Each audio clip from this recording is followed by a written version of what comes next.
Very good. Welcome, everyone. We'll call the meeting to order at 8 o'clock. For those in the audience, we have several board meetings this morning for your information. The first will be our regular meeting of the KMPUD board. At 10 o'clock, we have a scheduled meeting of the Kirkwood Volunteer Fire Department, also a public benefit corporation. And at 8:15, the Kirkwood Public Facilities Corporation, also a public benefit corporation, largely formed for financing purposes. We will have our annual meetings for each of those corporations following our regular meeting here, so you're welcome to attend. They're primarily administrative, but a function of our board. So with that, we'll do a roll call. Peter? Sure. Rickard? Here. Epstein? Absent. Smith? Here. Dornbrook here, and O'Grady. O'Grady here. And any announcements, Eric? Just the usual announcement. I'd like to welcome everybody to the regular board meeting of the Kirkwood Meadows Public Utility District. The meeting is being live broadcast over the internet at www.kmpud.com. If anyone would like to ask questions via the internet, they can be emailed to eChristison@kmpud.com. Thank you. Now, any comments from the audience on any non-agenda items? So I want to comment on the snow removal contract, and I can have a little presentation now or wait for the snow removal program, whatever. We will have a discussion on that, so I would request that you wait for that agenda item. I'm here with two hat, a driveway owner, and I make some audit on the data I had, and I want to ask a number of questions about that. That would be part of snow removal. And then I'm also part of KMA board, and we have questions as well for the contract, so that's the two different votes. But I can wait for the... Yeah. Very good. Thank you, Bertram. Any other comments? Very good. With that, we'll move to the... Jeff, I think we had... I'm sorry, Joe. I just wanted to, my name's Joe Cassiopo with Resource Concepts, and I just wanted to thank the board for once again renewing our annual contract with KMPUD for environmental and civil engineering services. And so again, thank you very much. Well, you're welcome, Joe, and nice to have you here. Thank you. Okay, with that, the corrections to the agenda or consent calendar? If none, we'll move to the adoption of the consent calendar. I move to adopt the consent calendar. Dornbrook. I second it.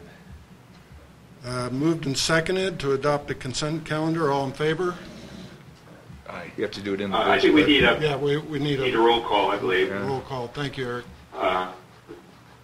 So Rickard, aye. Dornbrook, aye. Smith, aye. O'Grady, aye. Very good. The consent calendar is approved, and we'll move to item 8, items for board action. And we'll review the receivables. We did it by consent. Yeah, it was approved by consent. The bank resolution? Correct. But the approval of the consent is the same as approving the resolution.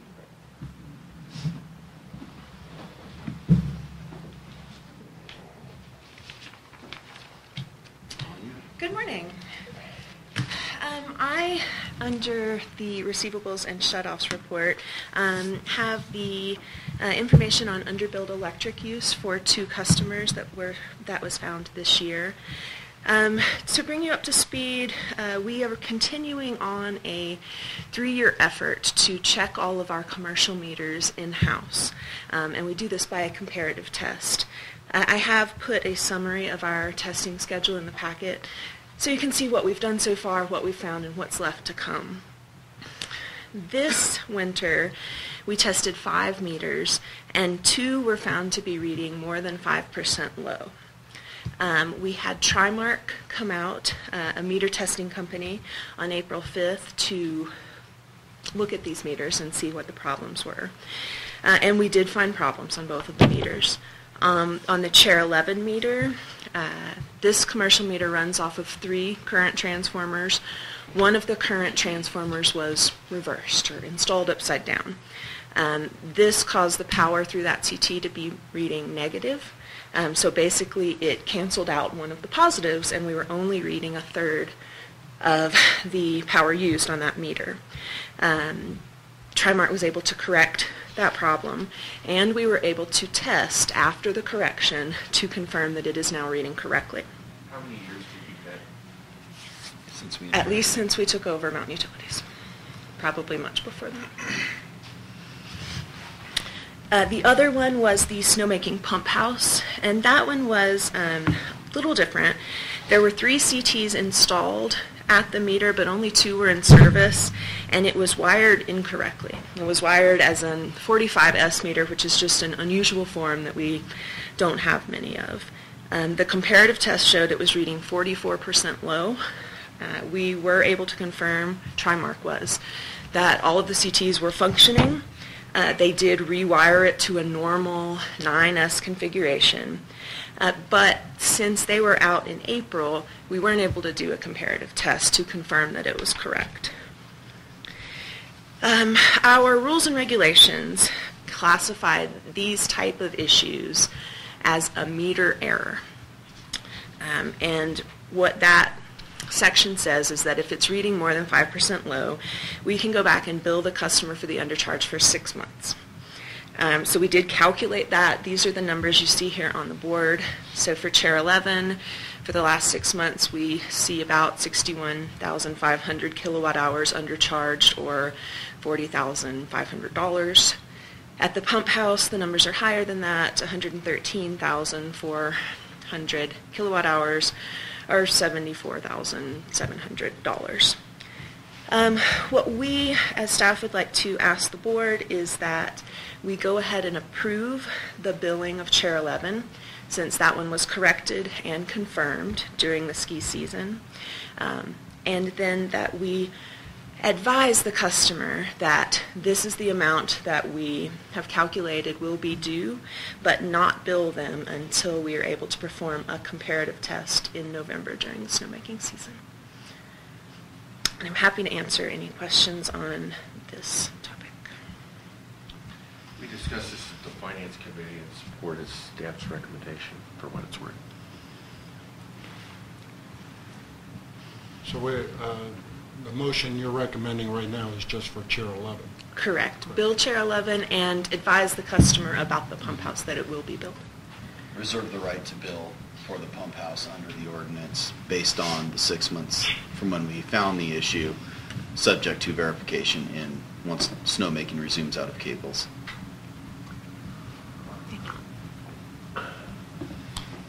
Any further comment? I move that we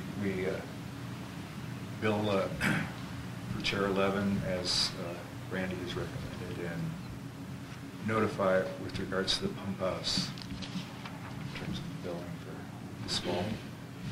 Been moved, and do we have a second? I'll second it. And seconded to approve the staff recommendation for billing of Chair 11 and advise on snowmaking account. All in favor? Peter? Dorberg, aye. Rickard, aye. Smith, aye. O'Grady, aye.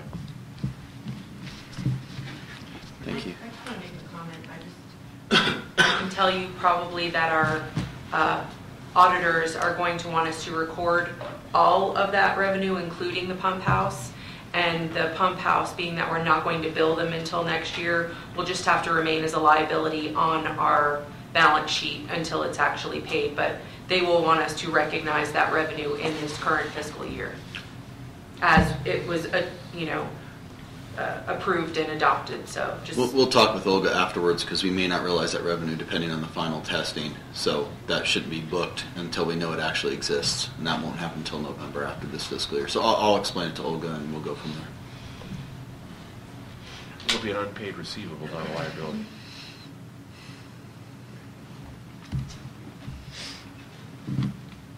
Thank you, Brandy. We'll move on to review of the finances.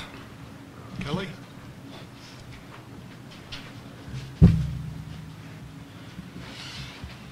Morning. When you write the letter to them, you say, hey, the good news is you had 5.5 years.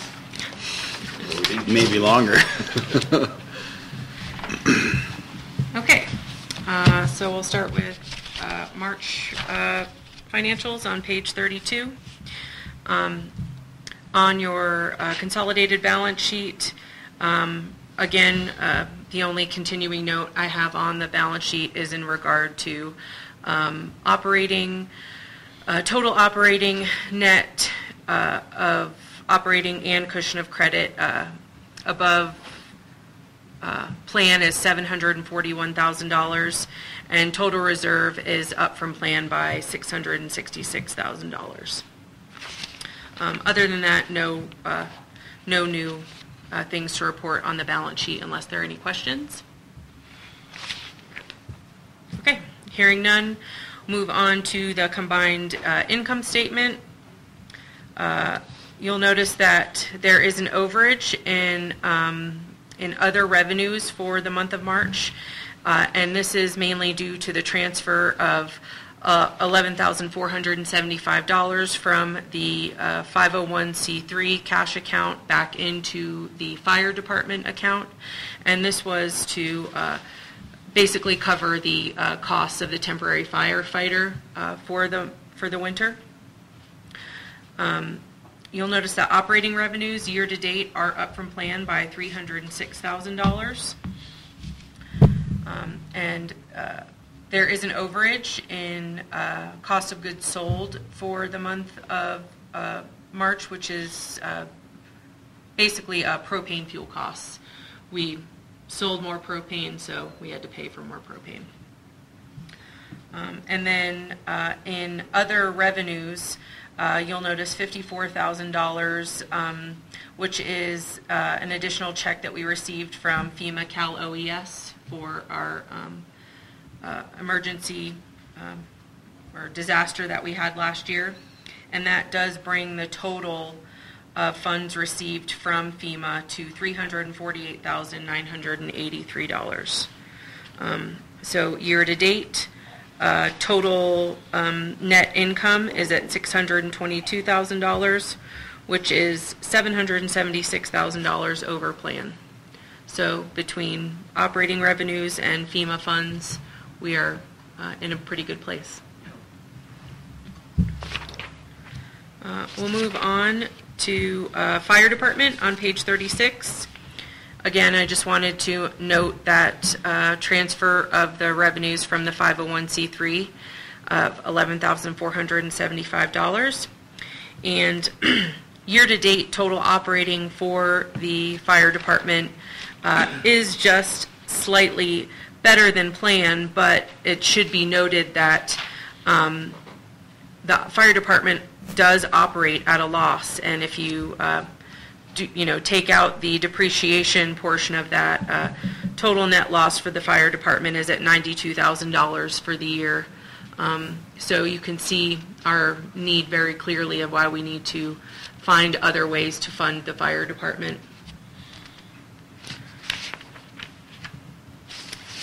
Moving on to water on page 39. There is an overage in operations and maintenance costs for the month of March, and that was actually just a classification error. We had classed an instrument that should have been put to fixed assets to an actual operating expense. That has been corrected. So there's really not an overage in operations and maintenance. That's been reclassed, and that was $3,450 for this piece of equipment that's used in water sampling. Calorimeter. It's for measuring chlorine residual. And so total operating for water is down from plan by $16,000. But again, this is directly related to that budgeting error we had for the EDUs. So had that budgeting error not occurred, water would actually be better than planned, but still at a loss. Moving on to wastewater on page 40. Operations and maintenance had an overage, which includes $2,700 for wastewater discharge reports and $1,500 for the high core brush assembly. Year-to-date total operating for wastewater is down from plan by $27,000. And you can see that in FEMA Cal OES funds, we received an additional $24,000 in the month of March, bringing the total funds for wastewater to $40,632. So that's definitely helping the bottom line there for wastewater, but even still at a loss. We'll move on to electric on page 42. Year-to-date total revenues for electric are up from plan by $199,000.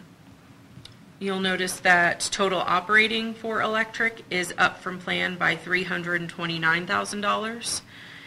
And then I also wanted to point out the investment income. We had budgeted for about $16,000 in interest. But due to the fact we are keeping a lower balance than what we had originally budgeted in the cushion of credit, we received $9,480 in interest income. And again, we received $29,000 in FEMA funds in the month of March, bringing electric's total funds received to $307,000.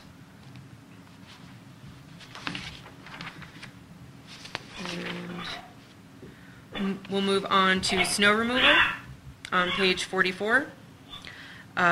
You'll notice that there was an overage in salaries and wages for snow removal in the month of March, and this is mainly due to the overtime that occurred due to all the snow we received in March. And total operating for snow removal is up from plan by $121,000, and again, this is just mainly due to the fact that we didn't have that much snow for the first 2 months of the season, and everything that came through came in March. So, and we'll move on to propane. You'll see operating revenues for propane in March were over plan by $87,000. Again, it's directly reflected in the cost of goods sold. We sold more propane, so we had to pay for more propane. Year-to-date total operating for propane is up from plan by $67,000. So propane, obviously, taking care of itself as it usually does. And that's all I have on income statements, unless there are any questions. Okay. March EBITDA, you'll see that we were $123,000 better than planned for the month of March, bringing total EBITDA to $439,000 for the year. And I just wanted to mention that this does not include our FEMA funds. So if you take into account that the FEMA funding, it comes right in line to where, what we see on our P&L for total net income for the year if you include the FEMA funds.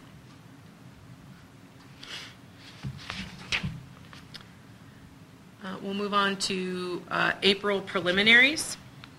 Operating revenues for April were under plan by $28,000, and this was $12,000 in commercial revenues and $9,000 in residential revenues. Obviously, with the resort closing so early, it's directly reflected in our revenues. But still, year-to-date total revenues for April through April are up from plan by $277,000.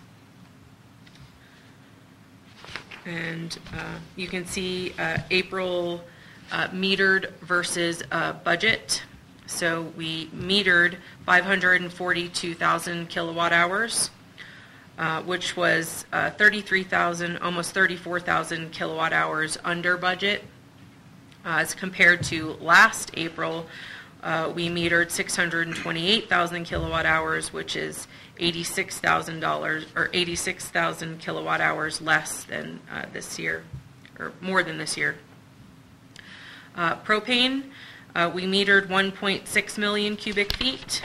We had budgeted for 1.5 million, and a variance of 118,000 cubic feet, as compared to last April, where we metered 2.6 million cubic feet, a difference of 944,000 cubic feet. So definitely a warmer April this year than last year, but still better than budget. And then we have our historical April. As compared to the last 5 years, not our highest. Last month was our highest March ever. It looks like 657. 2013 was our highest ever metered, but I feel like our numbers are truer now than what they have been in the past, with all of the corrections that we've made to meters and things like that. So I think we're getting a truer picture of what we're actually metering now. And that's all I have on April, unless there are any questions. Okay, we'll move on to cash waterfall. For the month of April, our total operating was at 2.7 million. We had 764,000 in our cushion of credit, bringing total operating to 3.5 million. Which, as compared to budget of 2.4 million, shows that we are about $1 million in cash up from plan. Again, there's some timing of payments and things in there. I really think we're more around the $700,000 range, which, if you include our net loss or net income as well as the FEMA funds, right about $700,000, which is why in May on this cash waterfall I have included another transfer to the reserve of $500,000. I think that we can afford to do that. We're not putting it someplace where we can't go back and get it if something happens, but if we can transfer that to the reserve, it will help with the large payout we have to make in October of next year.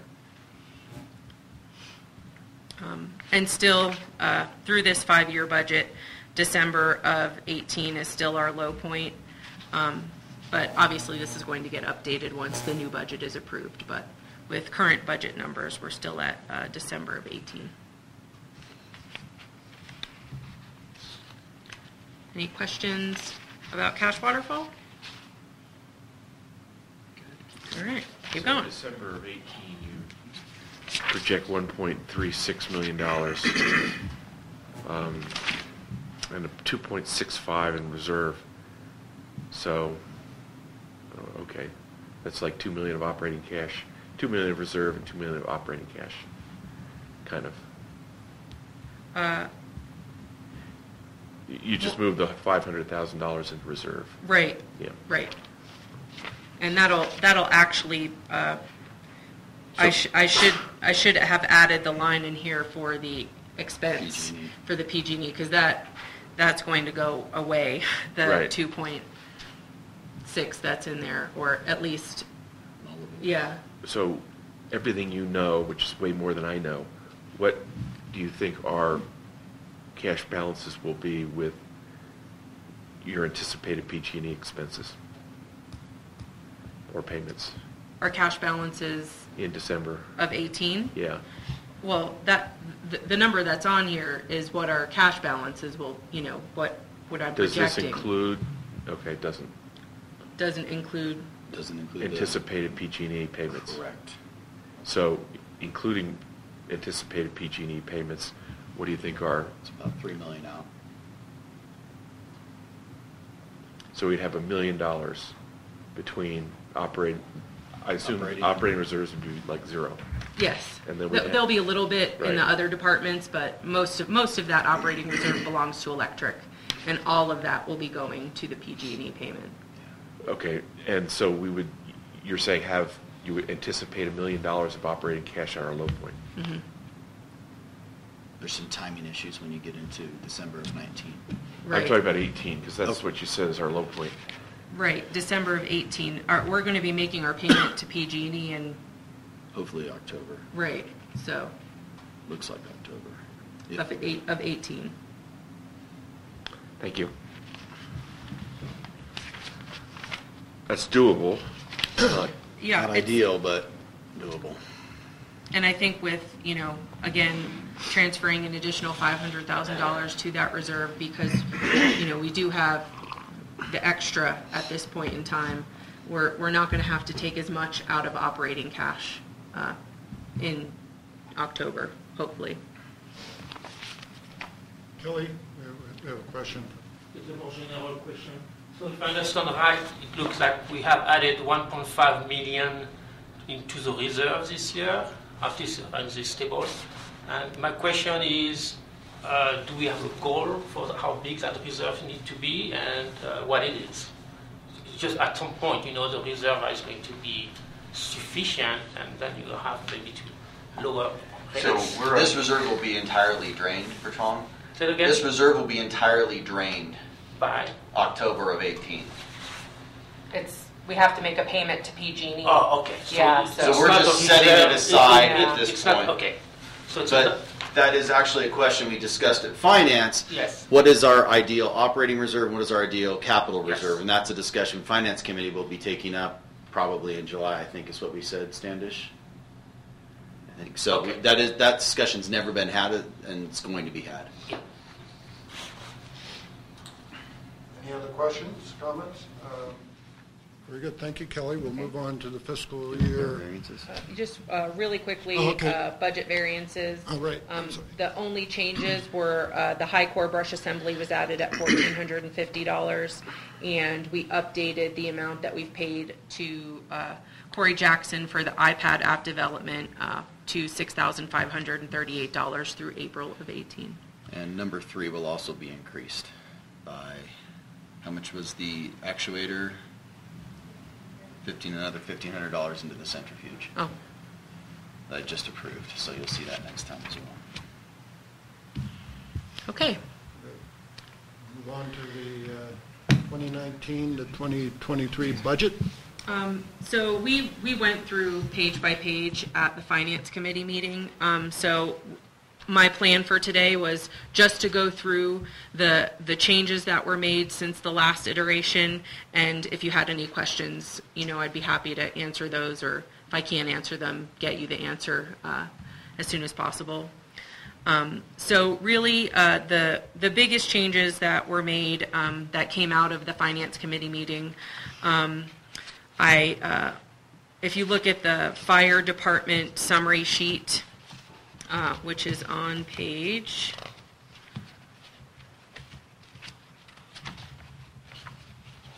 69 of your packet, you'll notice that the revenues for the fire department are now broken out by what those revenues are: annual assessment, donations, special events, and other revenues.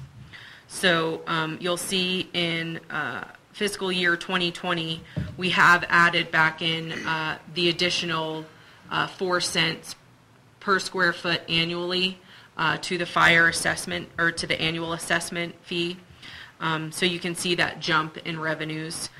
We're hoping not to have to do that with the efforts that are being made to find other funding for the fire department.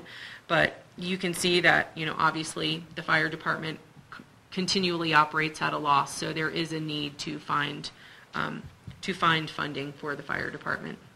But that was the big change on here, was the breaking out of the actual revenues on the summary sheet, so you could see clearly where each amount is coming from. We also decided, or it was decided, that we would not continue to allocate G&A costs to the employee housing fund. It was considered that the employee housing is actually a G&A cost itself, so moving additional G&A costs to the employee housing fund was counterintuitive.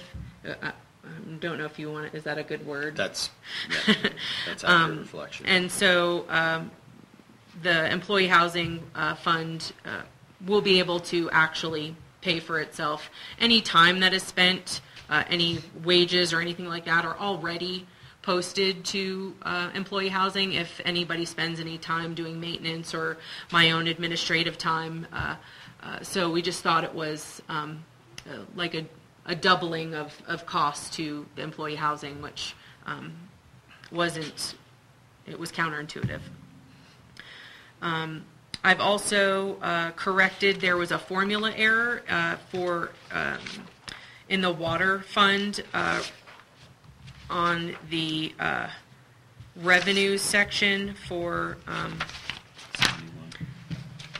say it again, 71.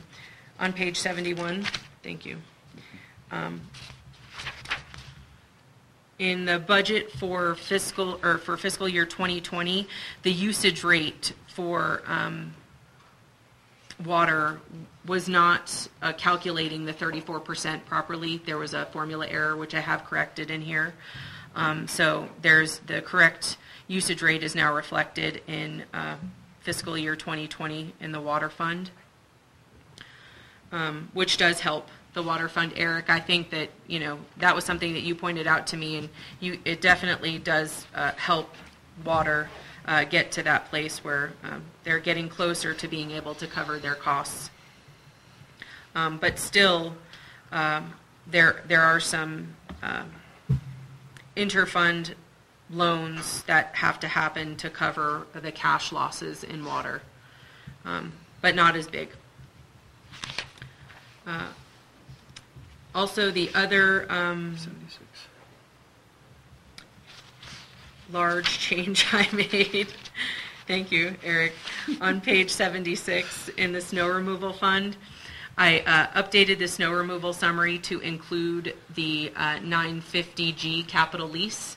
So you'll see in the bottom section where we're looking at cash that there's a line item now for the capital lease. And you can see in the fiscal year 2019, the amount is higher, and that's because we are still in the rental portion of that lease in the first 6 or 7 months of the year.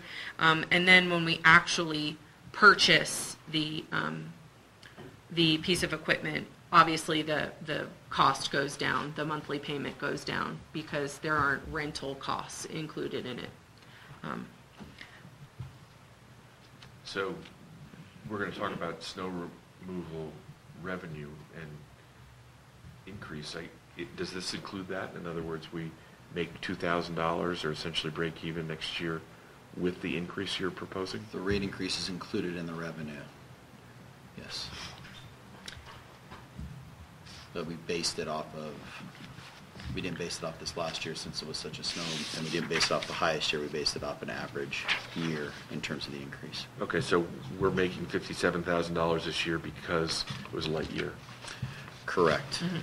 And we're applying the estimated 70,000 depreciation, approximately 66,000. We're applying that towards the reserve, which is paying for the 950 GC. So that went in that. And that's what we've So done in the past. The depreciation goes towards a refund, or in this case, it was paying for the capital of the 950 GC that was expended. And you can see that clearly too on the operating contributions to capital. They're basically the amounts of the depreciation and amortization each year. That's just how we've always funded the reserve for snow removal. Got it. Thanks. So what you're saying is there's not going to be a refund to any of the associations? Correct. It's all being Because it's all going to to pay the for the new 950 load? GC. Correct. Okay. We could issue a refund, then we'd have to do a higher rate increase. It's Okay. I just six one wanted way, half a dozen the clarification. other. Sure, I understood that. And finally, on the electric summary, this is on page 74 of your packet. I've added the Bank of the West loan refinance to that line, so you can see the principal balance for the Bank of the West loan actually goes up in 2019. We're hoping to refinance that at $800,000, which would give us about $411,000 of cash in that refinance that we could apply to the PG&E payment. We're anticipating that to be at a 5% interest rate, which is when we talked to Bank of the West. That was last week. That was about the number they gave us. And I've also included the transfer to capital reserve of $835,000, which it might not have to be $835,000. With the additional $500,000 that we've transferred with, the Bank of the West loan, hopefully it won't have to be that much, but that's what we've budgeted for, just to be safe. And the only other correction I made was on the balance sheet. Alan Sapp noted that I was not showing the actual receipt of the RUS loan in. I'm showing it in November. So I added that line to show the receipt of the $3.7 million that we're expecting to get from Russ, but it obviously goes right back out the door in January. So those are the main changes that I've made. And like I said, in Finance Committee, we went through page by page, and I've made all the changes that we talked about there. They've been noted in the narrative. And so if there are any other questions or suggestions or changes, I'm happy to take those notes and make them for the next iteration. Hey, Jeff, this is Eric. Yes. Can you hear me okay? Yes, we can. So first of all, Kelly, thank you for making those changes. I think those were great. I do have a question. It's probably for Eric or Standish. We've mentioned it several times throughout this budget process, the large payment to PG&E. I don't know what we can say publicly to explain that, and I don't know that it has been explained. But it's such a large impact on things. Sure. Whatever we can explain, I think it would be good to explain. Yeah, no, that's a good point, Eric. And essentially, and we've mentioned it before, but our current interconnection agreement and TFA agreement with PG&E right now we pay monthly O&M to PG&E. The agreement allows for us, and that's in perpetuity. The agreement allows us to make a one-time equivalent payment of O&M to PG&E, which essentially stops our monthly O&M. And that's what we're saving the money towards, is the one-time equivalent payment of PG&E. Thank you. Anything you want to add, Standish?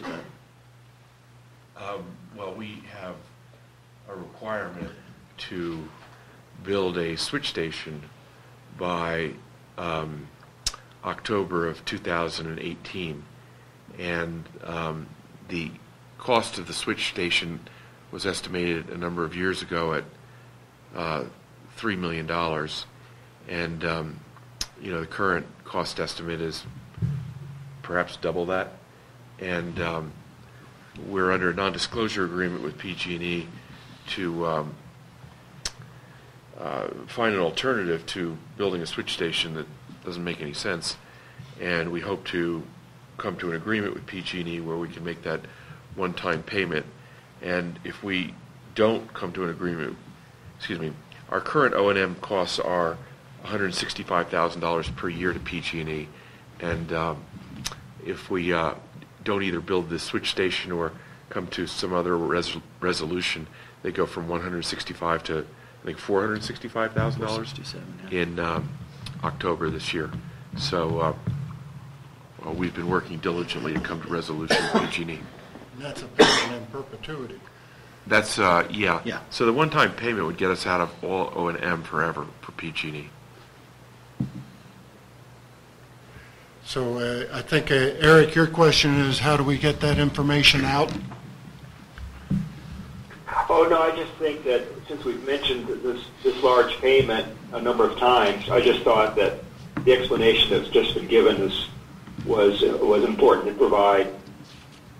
And, so I think that's fine. I appreciate that. Very good. Any other questions on the budget presentation? My only question is, and I guess it's a statement, and then you can correct me, is I think you feel the budget's in pretty good shape at this point. I do. And the plan is to publish a semifinal version, at least to the Finance Committee and Board, by May 31st, and then approve it at the July 4th meeting. Meaning get comments and approve it at the July 4th meeting. July 1st. Okay. That's absolutely correct. And I would appreciate any suggestions or changes or comments, if you could get them to me, within the next week or so, 2 weeks, so that I can make any changes for that updated, final draft, so that I can get that out. I would appreciate it. Were you going to cover the capital? Yes, sir. Okay, very good. There's only been a couple changes to capital that I wanted to highlight since operations and planning and finance has seen it. We actually have real proposals on the camera jetter for the wastewater system. Just a little bit of background, if you recall, when we had the sewer backup on Fremont Dangberg, it cost us $3,500 to get Summit Plumbing out for a one-time clean out of that, so that just gives you a point of reference what it cost us.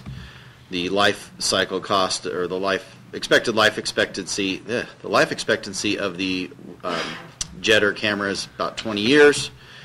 And the estimates, we've received multiple proposals between $32,000 and $49,000. So I have updated the amount included in wastewater to reflect the actual proposals we received.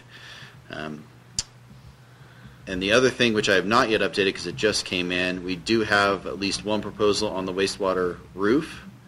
Once we get the second one in, that will be updated, but it should be less than the amount I have budgeted. So that's a good thing. So you have one going up and one going down. Other than that, the Finance Committee asked me to add an above the line and below the line in terms of projects. So even though projects are still prioritized, categorized 1 through 5, some ones are now below the line, and most of the ones are above the line. You can see that. So what's included in the budget is only the above-the-line portions of the respective capital projects, whether capacity or replacement. Eric, I did note, I went through this, I didn't find any ones that were below the line, which would be a good thing. But, I may have cheated and changed them to 2s when I was moving them.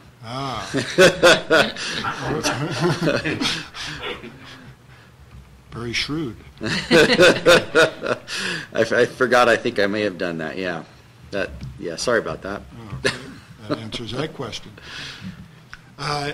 Any other comments, questions on the proposed budgets? Very well.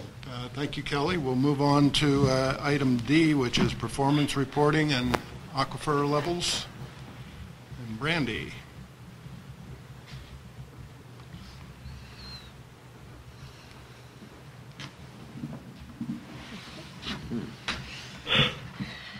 I have included in your packets the complete performance report and the aquifer tracking sheet, both for this month of April and a comparative for the year.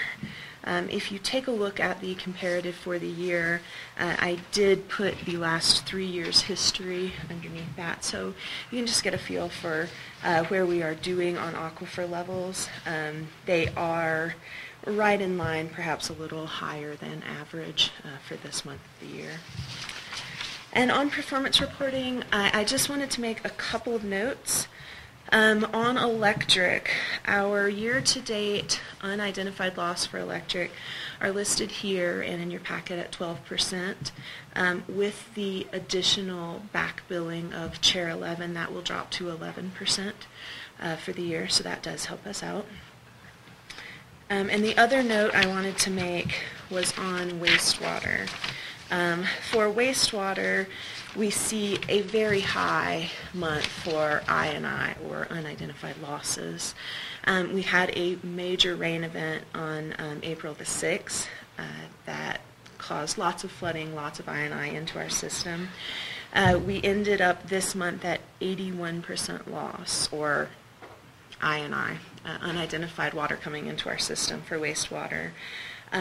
This is still not our highest infiltration month. That actually happened in May of 2017 when we had a 92% I&I rate. So the rain event definitely caused an unusual high I&I month, but still, an ongoing problem for us in wastewater. So I just wanted to bring up those couple of points, and I'll be happy to answer any questions on performance reporting or aquifer levels.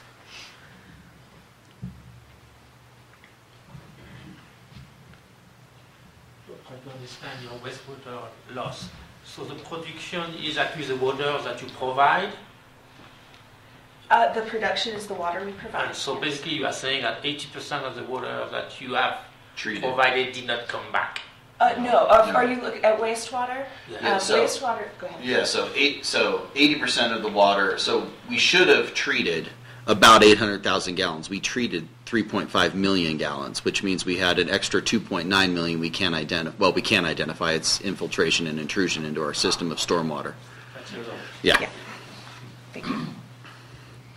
And I should note, we're going to have a little more discussion on the wastewater meadow infiltration a little bit later. Mm-hmm. So, any other questions on the performance reporting? Well, that 81% is calculated differently, isn't it? In the sense that the electricity, we're talking about losses, isn't the 81% of what we processed was I&I? Yes. Yes. Correct. So if you took the 2.8 and you divided it by 776, it would be like 400%. It's not actually the 776. That's how much we produce from our wells. Right. How much we metered on our water meter is the other side of the wastewater equation, and that's 679. So you have to take into account the losses on water as well. Yeah, so it'd be 400 or 500%.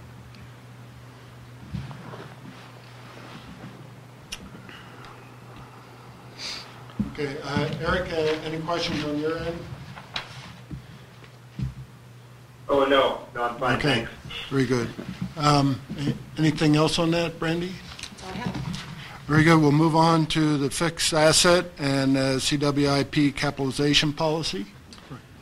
So briefly, this has gone through the Finance Committee. There was a draft policy written June of last year.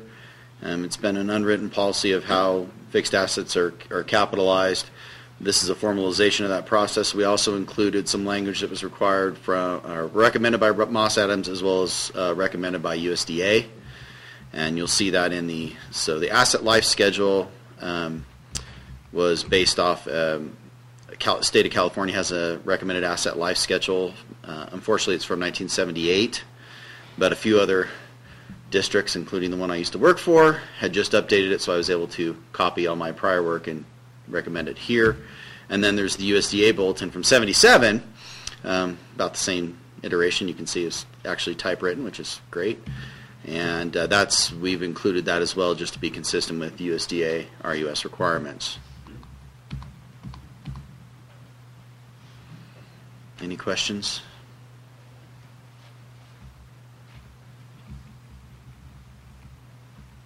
So we'd be looking for the board to move to approve this and adopt this policy 370. We considered the Finance Committee didn't think it was controversial at all and recommend approval. Do I hear a motion to that effect? So moved to adopt policy statement 370. Second it. Moved and seconded. Peter, would you do a roll call? Sure. Rickard? Aye. Smith? Aye. Dornbrook, aye. And O'Grady? O'Grady, aye. Epstein, absent. Thank you. Okay, moving on to item F, out-of-area service rate structure. So again, we discussed this at Finance. This is needed because we have requests from potential customers that are not in our service area. We're not allowed to serve them. PG&E will be providing, in the case that the immediate case, will be providing the actual power. However, we're providing the facilities. And so we analyzed basically our current rate structure and recommend the only item we don't charge them essentially is power. There will be a Cal ISO registered meter at the connection point for any out-of-service area customer, which will be net metered out of our main Cal ISO meter, in addition to what we have here. So and you can see that what we're eliminating, which is the cost of purchase power, as well as our shell coordinating costs. And the Finance Committee did review this, and I believe that was their recommendation as well. Yes. Okay, for those in the audience, just under our current rate structure, this proposes our current charges for customers are 66 cents a kilowatt hour, and the out-of-service rate would be 57 cents. So there's approximately 9-cent difference between the two, which is the cost of the power. Bertram? As a general comment, I would like to say that there should be, in addition to what you described, an out-of-area fee. I mean, the community has expended a lot of energy and money to actually bring this structure to the valley, and I don't think people should be able to pick it out without some kind of fees. Yeah, well, that's an interesting point, for sure. And I don't know if we want to consider that or reconsider that. When we discussed this, which was, I think, several months ago, Eric and Brandy came in with a detailed breakdown of the costs, and they're high. I mean, you know, our costs are high, right? So any reasonable person from like Caltrans, assuming they're, you know, sort of a reasonable out-of-area counterparty or customer, is going to look at them and go, wow. And so what we did, right or wrong, is we threw everything in there except for, as Eric said, cost of power and of scheduling. That's the shell cost. Frankly, with the expectation that, you know, Caltrans may choke on that. Now, I don't know if we want to add additional expense or not. It's the additional load is probably financially good for us, meaning it services our debt and pays our other costs. The real question is if and when we ever get to build out or capacity constraints, which there's no sign of right now with all this stuff here, what we do. I'm not opposed to revisiting that, but I guess my recommendation would be to proceed with staff's recommendation. I mean, I hear you, Bertrand. At the minimum, you would expect some added costs to service these people out of the area. I mean, just getting the meter, is that going to work? They how do is the that meter. going to work? I You need to send someone there, and all this added, No. you'll be able to remotely get the information. Yeah, And basically keep our it- ownership will end at the, Cal ISO meter and PG&E / the other, whoever the other customer is, will own everything after that. Wow. And as Standish mentioned, they are paying on the debt service, which is the cost to get it here at the current time. And we also discussed with District Council about a sunset clause. If we reach capacity, could we disconnect them? The indication was no. However, we are going to put a 20-year life on this agreement, and it will have to be renewed, and at that time we'll revisit our capacity demands and whether we will continue to service them in 20 years. So that's what we'll be putting on the agreement per our district council. I would also point out that there's also a connection fee they pay That is correct. to connect. Yeah, like everyone in the valley. Right. Yeah. Well, and also, Maybe that connection fee should be higher. But that connection fee was calculated based on the anticipated demand in the valley. This is outside the valley, so they're paying more than was ever in. So they are essentially paying more than someone inside, because everyone inside is calculated at that rate. They're now outside. That's basically above and beyond what we ever anticipated and how the rate was set. Let me give you an example. So if you have such out-of-area customer, and one of them decide to get a solar system as well and just want to use the grid for net metering, and then your remote system is not working currently. So you will have to go there to read your meter over there. No. So how come I don't get such a meter for my It's not meter? our customer. You're our customer. They are going to not. be our customer. Say it again? They are going to be PG&E's customer. They Oh, are not they'll be going to our PG&E customer. customer. Yeah.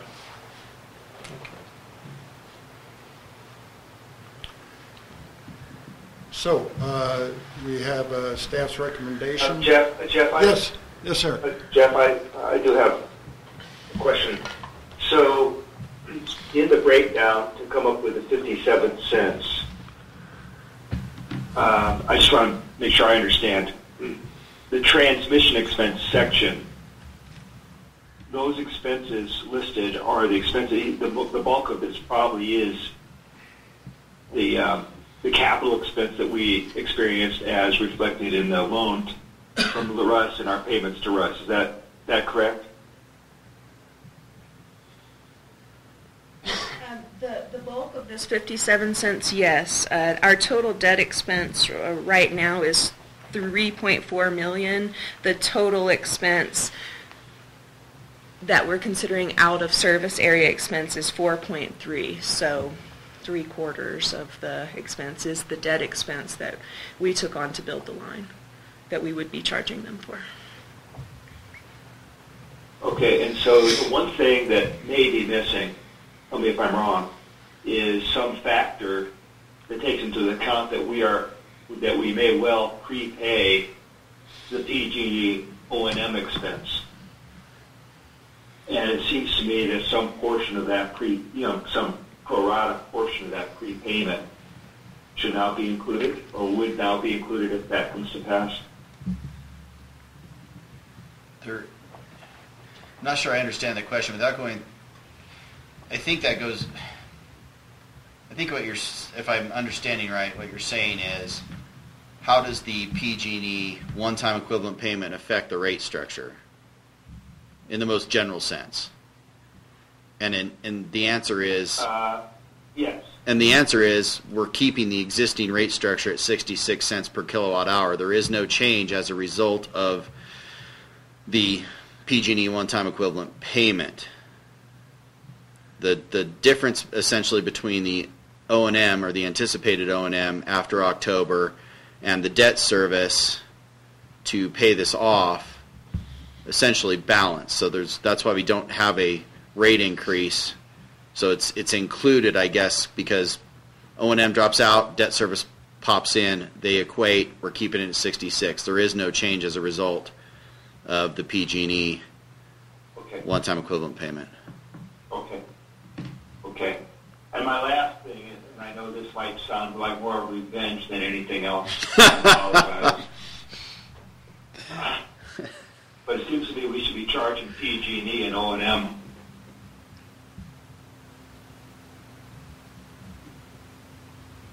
I think we kind of are. We're taking all our costs and subtracting out cost of power and Yeah, schedule. no, you're right. I mean, I understand that. Yeah, Okay, thanks. yeah. If you look, our entire O&M load is still included in the rate structure. Right, no, I understand. I understand. So will there be a mechanism if we reach capacity for the valley to actually disconnect these people? There will be a 20-year review. Yeah. That is the only thing we can do per council. Okay. Yeah. Originally, I wanted a mechanism that was just a hard stop if we reached it, but per district council, we can put a time frame on it, and he recommended between 20 and 30 years, so we're going to put 20 years on it. Yep. You know, one interesting, I think someone else brought this up once upon a time, but one interesting outcome of this, if it comes to pass, is that PG&E, in its relationship with FERC, is either required or has a very, very strongly incentivized goal to maintain something on the order of 98 or 99% service reliability to its customers. Because PG&E does not consider us to be one of their customers. Right. They don't mind cutting us off for 3 weeks at a time or whatever for their various shutdowns. But if you remember, they completely balked at shutting down service to their reservoir type clients, the cabins down there. And that's why when we were building the overhead line, we had to provide temporary generators so that they would not suffer a greater loss of reliability. Now, if Caltrans becomes their customer, they may become more reluctant to have these long shutdowns where we have to then operate our power plant. It's a good thing. It would be a good thing.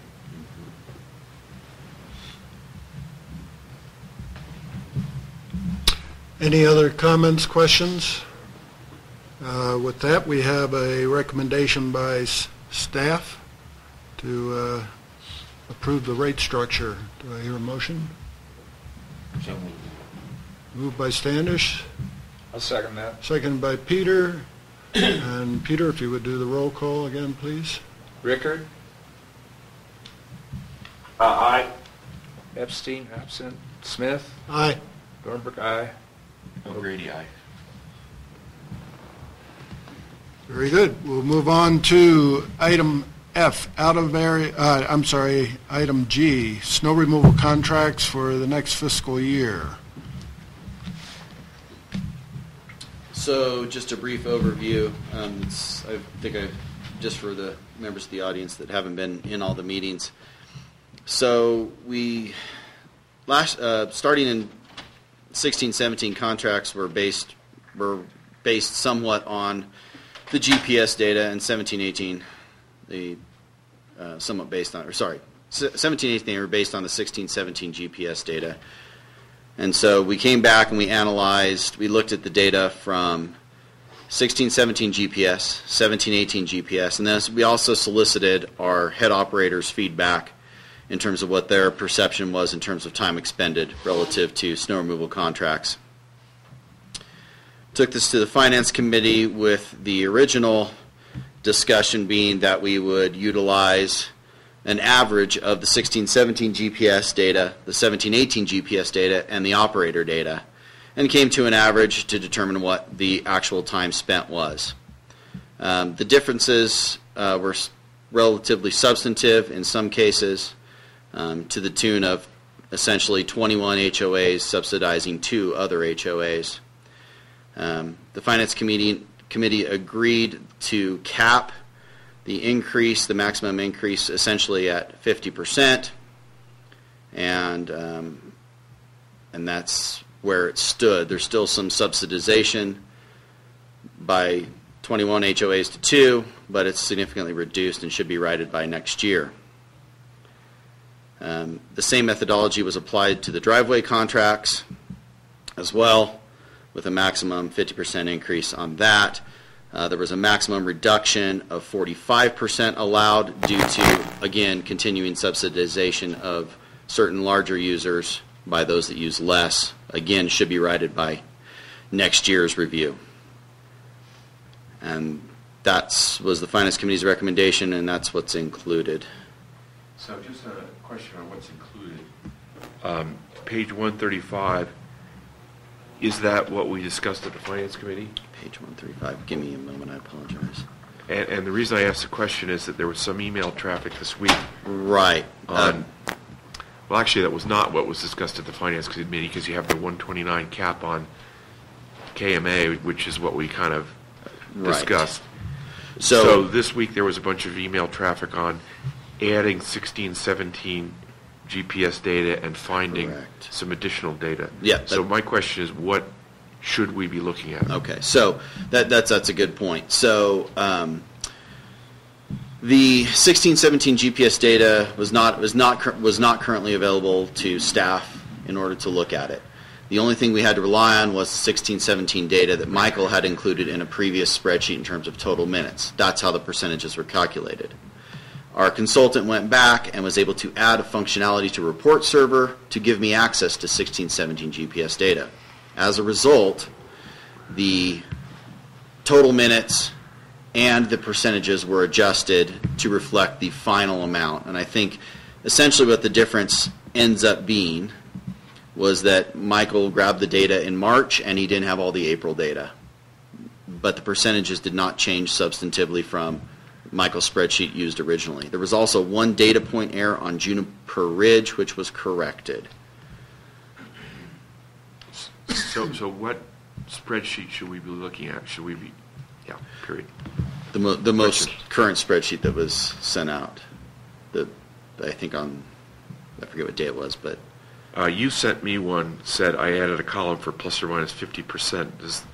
Is that the one we should be looking at? No, you should be looking at the one where I add, where Peter requests that I add the 1314, 1415, and 1516 percentages.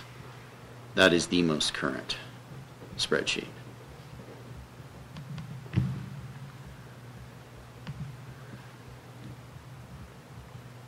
I think that was sent on Thursday.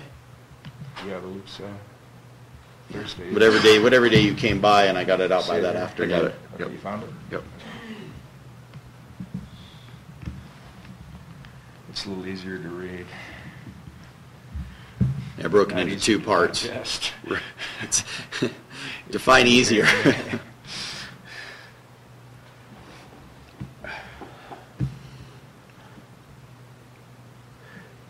So is this, okay, never mind.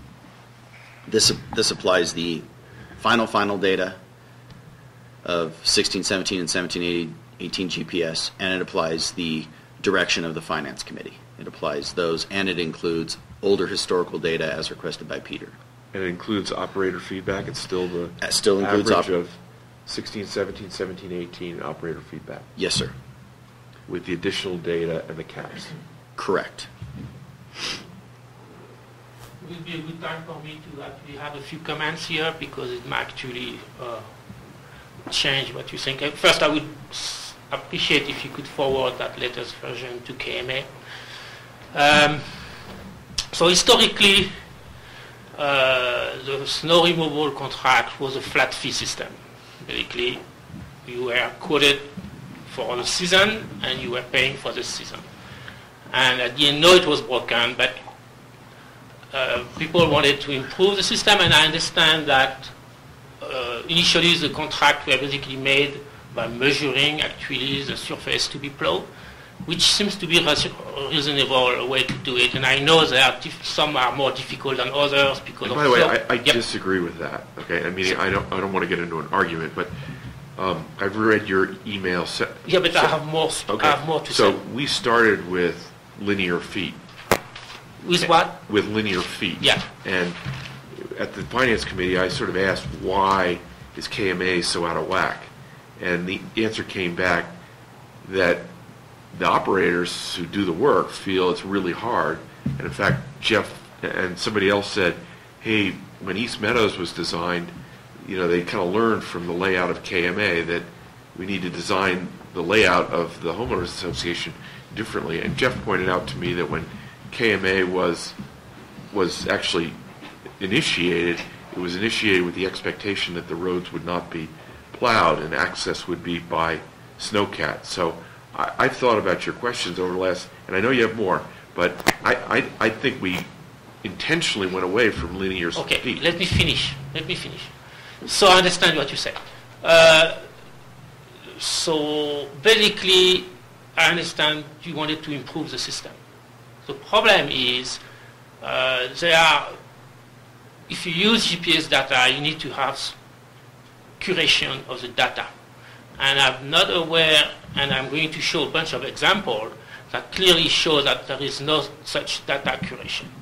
So as an example, I'm going to take first my driveway because it's much smaller, so it's easier to understand the issue. The KMA issue is more complex. There are a lot of different issues. But as far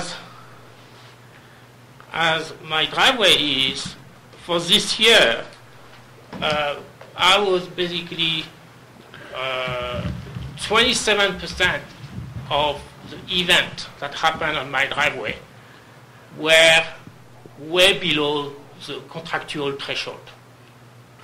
So we have in the contract, it says that KMPUD would actually initiate snow removable with a threshold of 3-4 inches.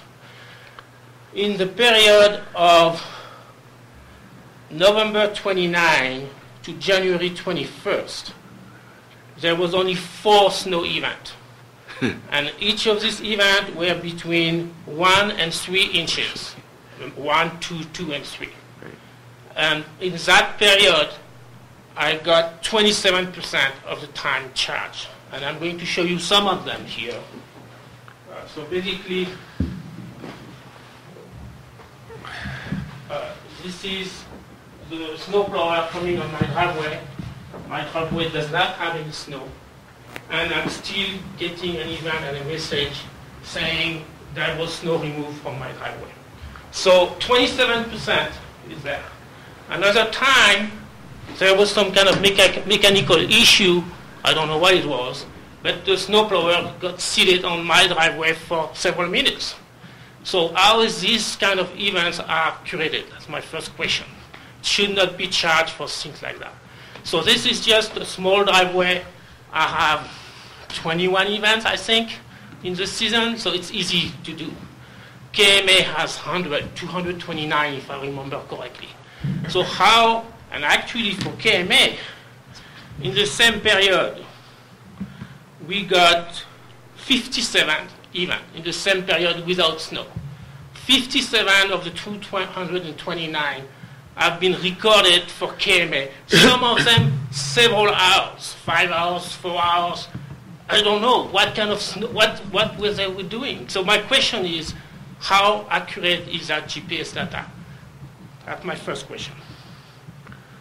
And at this stage, so I asked, Bob very nicely sent me the event data.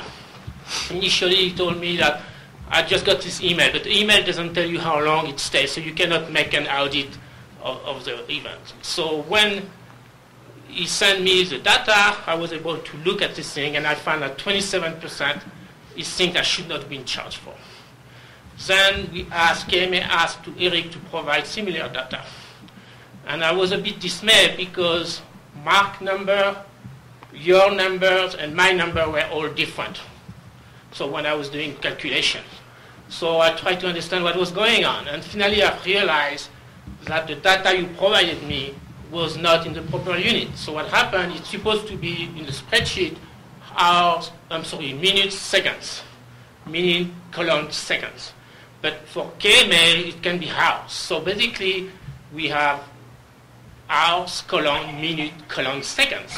But sometimes I'm getting minute, colon, seconds, and sometimes I don't know if it's hour, colon, minutes, because when there are zeros, so basically when you do this calculation on the data you provided me, which are not on the same units, you get bogus result.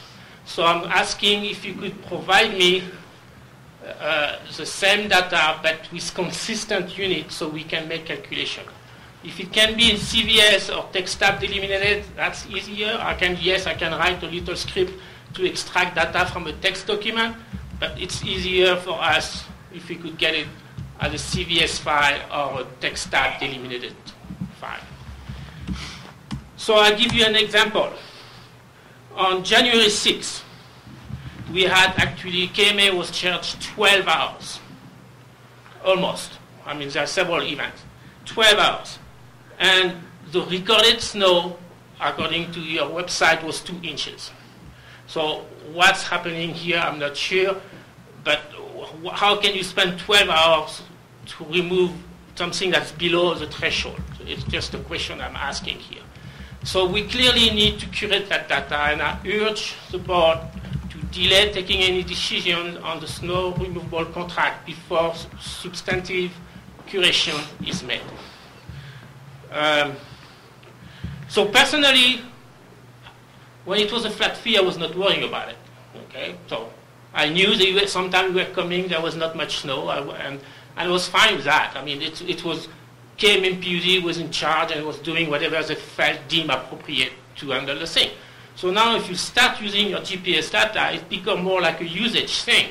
And then I want to have more control. For example, I think as a user, the same way if I use water, if I use electricity, I can decide to consume less or less. I can conserve, basically. Here, I don't have a choice to conserve.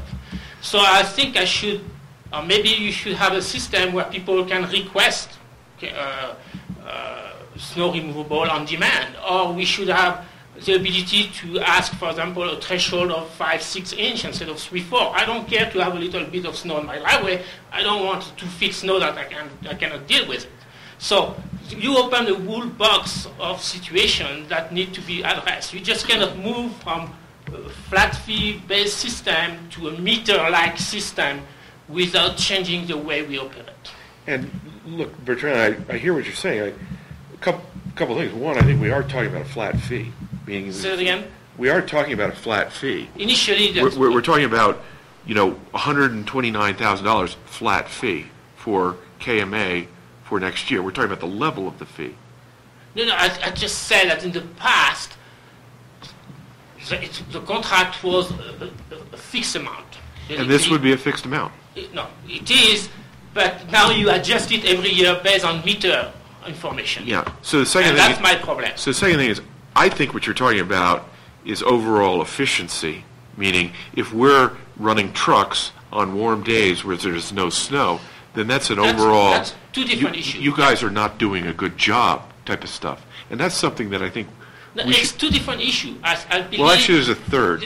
And the third issue is what we're talking about is apportionment of costs. And the fact is, for the last several years, the rest of the community has been subsidizing KMA. We know that. Okay. You cannot say that because the data you have now is inaccurate. So you need to step down, get inaccurate data so we can get there. And I'm asking for the data to be provided in a way I can use it. This that means consistent unit. And so you should not take that assumption. I don't think KMA has been subsidized to the tune you say. The other problem I do. So you and I disagree on that. Okay, that's fine.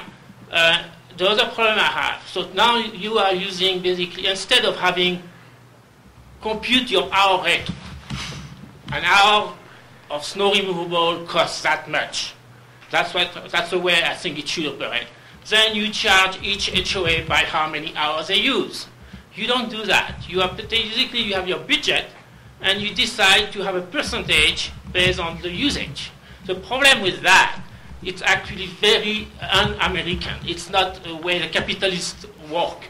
You remove the incentive to perform because whatever you do, you know you're going to cover your base, so you don't care. So maybe that's why we got snowplow when there is no snow, and when actually there is snow event, we got not such a good job done. I mean, the parking pad were very late to be cleared this last year. Similarly, on Friday evening when there was a storm that hit, I would expect for excellence that KMPUD do a little more effort to make sure the people can get to their home. And at 5 p.m., in March 2nd, at 5 p.m., it was done. And by 10, we had a foot and a half of snow.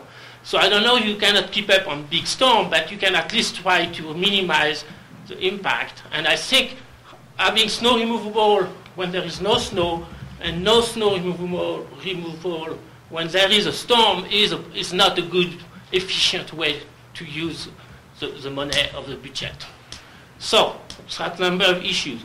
Inaccurate data, I think we need to have data curation and rules on how you actually charge people.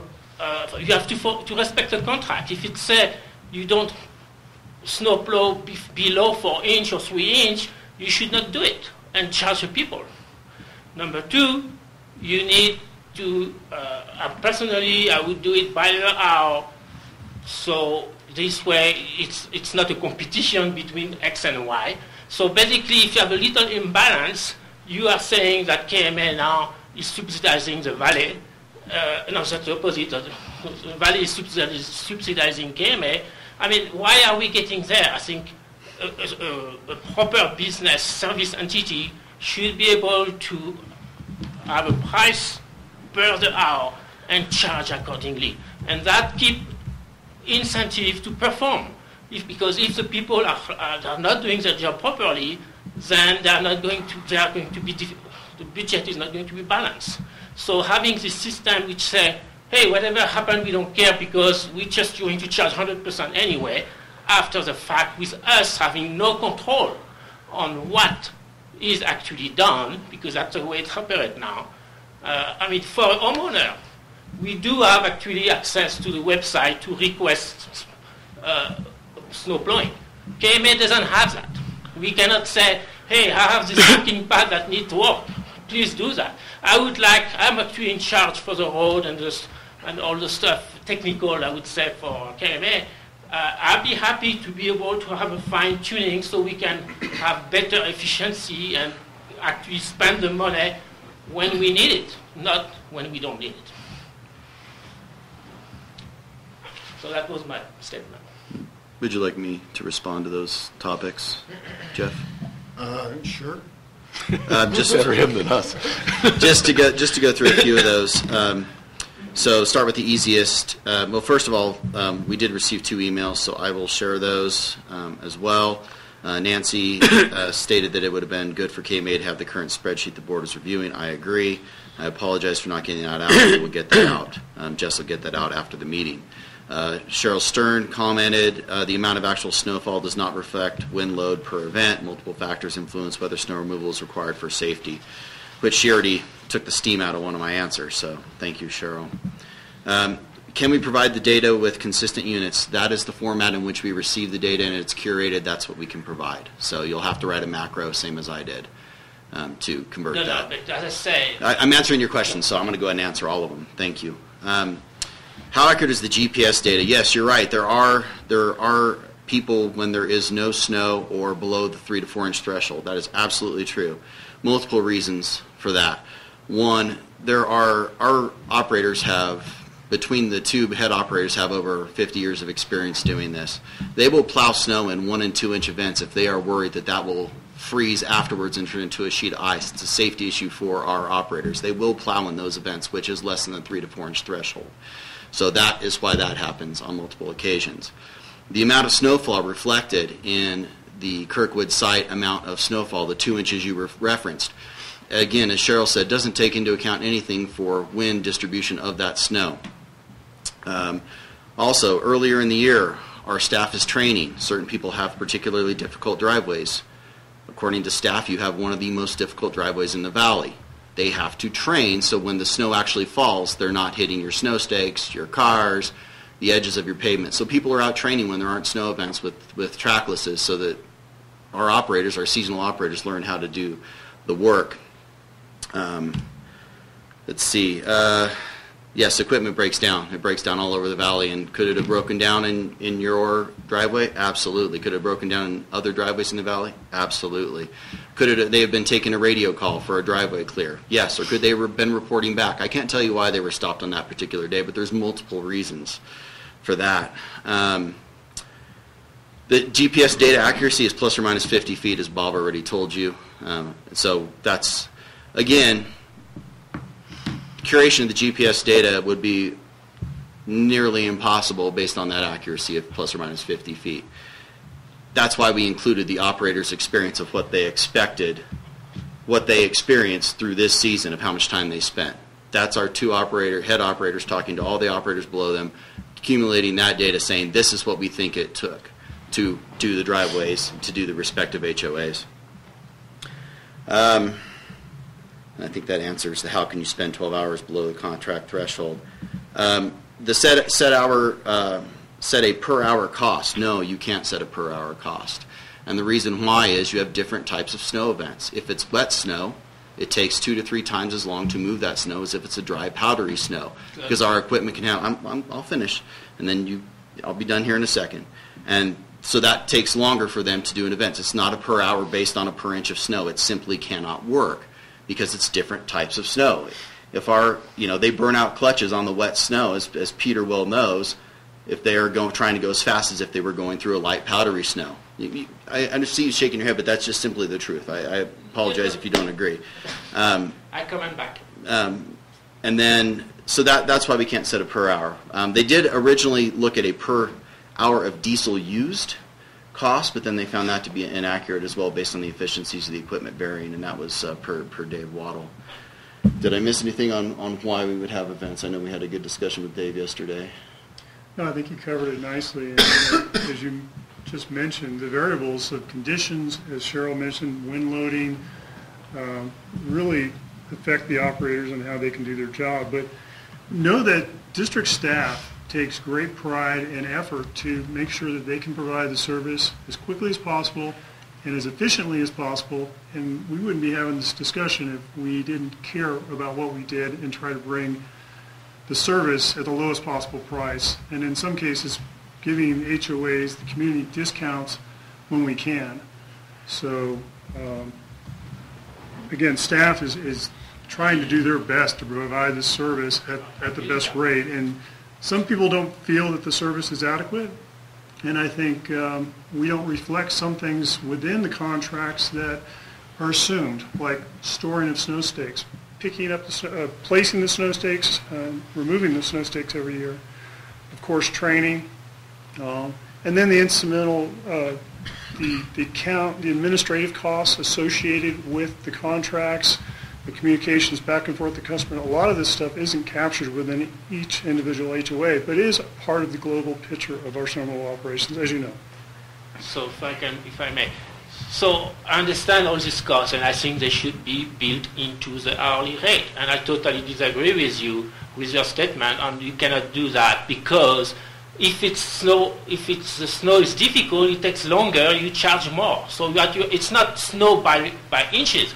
It's hours, how much time you actually, and in this time you need to build in all the service that you provide within that parameter. And so, as I said, you should know how much time you spend during the year, how much cost do you have, and how many hours you actually charge, and divide that number, and that should give you an hourly cost. Any audit people should be able to give you that you've been operating that many hours, and the season has cost that much. That give you your hourly rate. So don't tell me it's not possible, not usable. It is totally possible. So and if you have tougher snow, it's going to take longer, and people will be charged more. So that's not a problem. So I totally disagree with your argument that it is not possible. I do have one more comment. Bertrand, in your email, and something you mentioned to me before, is for our operations to also think about preparing or staffing on Friday evenings before the weekend to make sure there's people here, that the roads are open. And we acknowledge that, and we appreciate that comment, and we will take a look at that for next year for our operations to try to be more prepared, when we can, of course. But I just wanted to comment on that. Yeah, thing no, we as I talked about said, before. historically, KMPUD mentioned they wanted to do the best job. And I think being sensitive to the fact that many people arrive Friday evenings, that's basically the peak jam, the peak traffic peak for the valley is Friday in the evening, and extra effort should be done there. And I think that was a reasonable request. And yes, it's going to, if you spend more time, it's going to cost more money, but at least people will spend the money to actually be able to reach their home. Several storms, it's funny, last winter they were really timing on the weekends. And so several storms were on Friday, and people were just stuck on Merrill and Fremont, and actually had to abandon their car on Fremont, yes. And so that, I'm pretty sure that's an easy, something that can be easily improved, and I'm glad to hear that you can do that. Another request I have is that HOA should be able to have the similar service that driveway owner has, which is to request specific actions. So if you see, because you cannot be everywhere, you don't have camera to check the state of the situation, we may have some specific area that need service. I know we can call the snow phone actually, but if we could have the same website system, that would be something that people use. I mean, HOA. Personally, I would. It is available, Bertrand. Say it again? It is available. For HOA? Yes, So absolutely. who has the account? I can look and see after the meeting, but there is an account for. There is an account, but how can I log on it? Who has the information to log with that account? I can look and see who's Yeah, logged because in. Maybe nobody has ever logged in for it, but it's definitely 100% available. Okay, so my request in this case is please provide us the information so we can actually access that system. Sure. And that's an excellent point, actually. I'm glad it was brought up. The request system leads to such great inefficiencies in operation. There's no other snow removal operation, at least from the cities and areas I contacted, that operate in this manner. It's an inefficient system. We'll have someone running a trackless in East Meadows and get a call in KMA. That's an hour drive time back and forth just to go deal with that driveway, because that's where our staff is moving around where they're moving. We had that happen multiple times this winter. With respect, Eric, that's kind of what we pay you guys to figure out, okay? And because my neighbors call me up all the time and say, we've got 60 or 70 houses in East Meadows. Number one, why are they systematically going around and there's nobody in those houses? And we're in our house and we can't get out. And number two, they usually complain to me saying, your driveway's getting plowed because you're a PUD board member and mine's not, and I'm paying as much as you are. So you have to figure that out. We can't figure that out. I'm not trying to be disrespectful, but No. and the way to figure that out is to throw more money at it and more staff. Well, actually, Because we only have so much staff to go around, and we can only get to so many requests. That is a fact. That I have this much, we budgeted for this much staff. Staff can get to this much, especially in big storms when I'm running staff, on 8-hour rotating shifts so we can have 24-hour coverage before big storms. If I go to overtime, you saw we had an overage in our budget of $2,000 just in labor in March. More staff is out and more equipment. We could absolutely do it. So I'm going to support you on some ways. I think there is effectively some inefficiency in that system, but actually it's your responsibility to manage it in a way it's efficient, meaning actually there is a disclaimer saying that you are going to do your best, basically. You don't guarantee you'll be coming up by the time you request it. You say that. Yeah, okay? It does. Yeah. And I would go further this way, it's the manager responsibility to make sure he keep using the system efficiently. I give you an example. That same storm where on March 2nd, on Friday evening, at 5 p.m., Fremont Road was plowed, and that was it. I didn't know what you guys were up to as far as snow removal, but I needed access to my driveway, so we requested for 9 p.m. The snow removal to do that. the KMPUD to plow my driveway. And sure enough, you came at 8:30, you were there. I'm very impressed. However, you only did my driveway, so Fremont was not done, so it was total waste because people could not reach my driveway. So, and so the snowblower basically drove through Fremont, which has that much snow already, to plow my driveway that nobody could access. So that's clearly something that should not have happened. Okay. Bertrand? Yes. That's why we bought a third loader. That's why what? That's why we purchased a third loader, because you have to understand that we only have 2 loaders when we have all these tracklesses. The trackless can do a driveway, and if you have an operator available, you send them out. But you only have 2. The trackless can't plow the road. It can make a path. Yeah. That's why I just want to point that out. That's why we're buying a third loader. So what loader, I'm saying is, and that's don't do my driveway if you don't do it. That makes sense? I hear what you're saying. Well, it doesn't make sense in terms of labor. It had nobody, and it's a waste of resource, and nobody, and it was unusable. Right, and just to play devil's advocate, if they hadn't come and plowed your driveway with that request, you would be on the other side of things saying, I put in a request and I never got it plowed. We have those comments. Actually, on the website, you have a disclaimer saying you are trying your best, but you cannot guarantee. Right, and I understand. I'm glad you understand, because there are certain customers who will call a dozen times, regardless of that disclaimer. So we have the disclaimer on there, but improving it's efficiency. Yeah, I'm telling you, don't plow driveway if the road is not plowed. Period.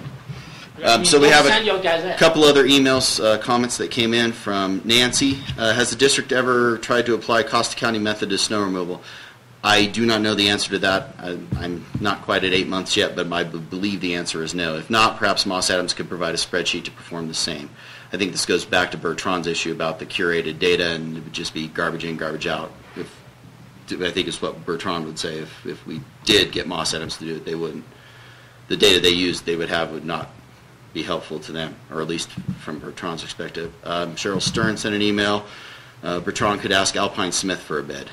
So I don't know who Alpine Smith is, but Bertrand, are you asking for an hourly charge? Is that what you're saying? What I'm saying is the snow removable department should know how much hours it operates a year, should know how much operation costs a year, and that is a very simple division, and that gives you the hourly rate to provide the service through the season. Yeah. And what we're saying is we spent the last 5 years trying to understand our costs. I mean, Michael Sharp came to me when I was president in 2013 and said, this linear thing and this hourly thing is not reflecting our costs. So we started on this GPS thing. And what I will say to you, Bertrand, is what that last email said. We're under no legal obligation to provide you with snow removal services, either as an HOA or as a driveway. And so you can opt out if you don't like our price. As somebody just said, go get a bid from Alpine Smith. Okay, but say that again, and what? We're trying to understand our costs. We went through a process a couple of years ago where we said, instead of a business where we can determine the cost, we could consider was it a 202 process where, we would have a contractual pricing obligation to have zero margin. And as it currently stands, if we wanted to make a profit, we could. In other words, the community basically pushed back about making it a publicly regulated service. So we're offering this, as an option, meaning if you want to engage with us at our price, okay. If you don't, go make other arrangements. Okay, that's maybe what happened, and you may lose the third of your business. We may or we may not. We may lose KMA. My guess is we'll retain the other 21 HOAs.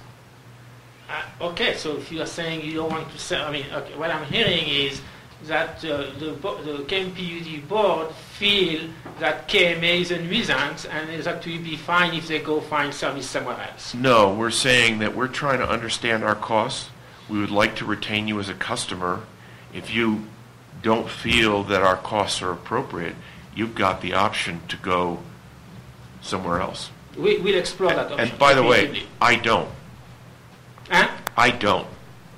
The structure of our HOA is I have to pay my HOA dues, and they charge me for 3 driveways because I own a house and 2 lots. And so I'm paying for 2 driveways on 2 lots where I don't have driveways. So there are inefficiencies in the system. As Jeff and I were discussing yesterday, I asked him, are you a member of KMA? He said, not only am I a member of KMA, but I get 0 benefit for the KMA dues that I pay for KMA roadway plowing because my house is on Kirkwood Meadows Drive. So we're doing the best we can to apportion this. And we spent 5 years trying to understand our costs. And we spent 5 years trying to understand how to apportion them fairly among different HOAs. And Bob Epstein has spent 3 years developing this GPS tracking system. So I'm not speaking for the whole board. I am speaking for one member. We're doing our best. I know you are trying, but I say that there's still work to be done. No question. Yeah. And I think that's why we averaged the 3 things. That's why we did the average. We took the GPS data for the last 2 years that we had, and we took the operator's input. Those are the guys out in the field, boots on the ground. That's Dave Waddell, Joe Pellerin, Joe Forrest, Joe Santiago, Nate Whaley, the guys that are out plowing your driveway and plowing your roads. We asked them, how much time are you spending? And that's why, if you look at the percentage based on operator feedback, it's not the same as any of the other columns, because it was their opinion. Rick and I sat down with Dave and Joe and went through this line by line, and they told us what they thought. We asked questions, but we in no way said, well, do you think that's right? We just said, well, explain to us why. And they went through line by line, and they were behind their numbers. So I think while GPS can't be refined based on the equipment we have. The GPS is the GPS. That's as good as we're going to get on that data, the raw data, because of the inaccuracies of plus or minus 50 feet. You know, Bob Epstein pointed out that he had less plow events than his neighbor because the GPS recognized it on his neighbors. Yeah. So that does happen. Absolutely. I mean, you share a driveway, so that does happen. But that's why we included the operator feedback to average those 3 numbers together. And by averaging those 3, we feel that gives balance to the overall numbers. GPS plus operator experience gives you the best data we have available. That's the best we can do with the data we have. And that's why we use that as the methodology. Well, I think you ought to add, actually, as a moderator in your equation, the actual surface. You should not discard the surface to be plowed.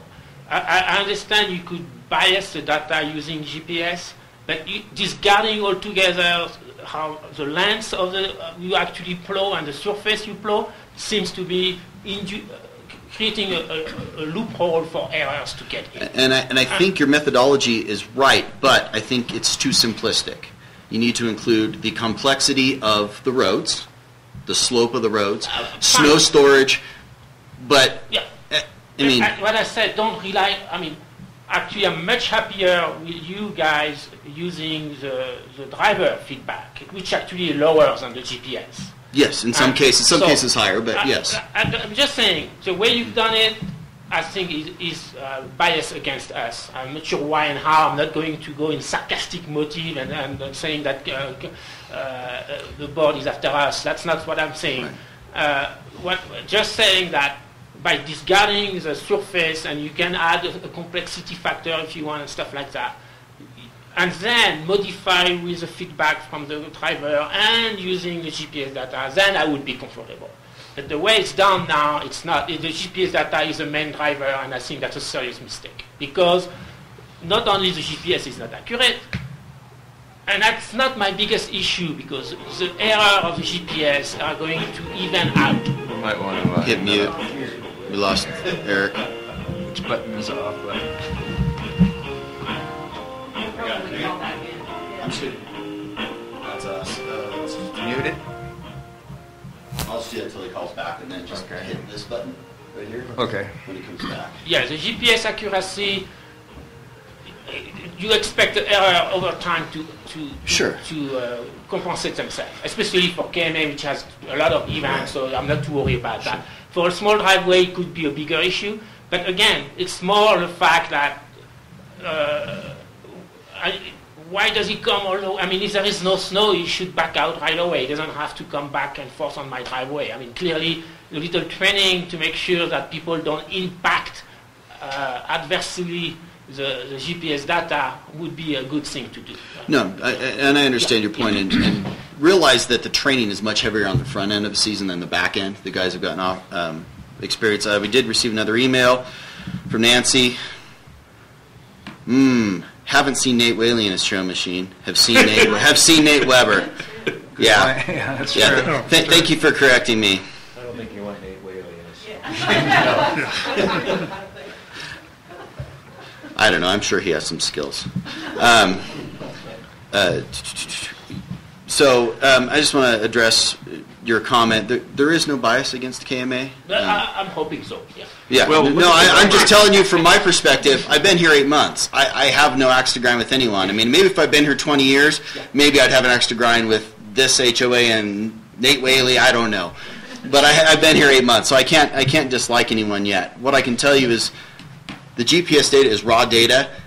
There's no figuring in this data.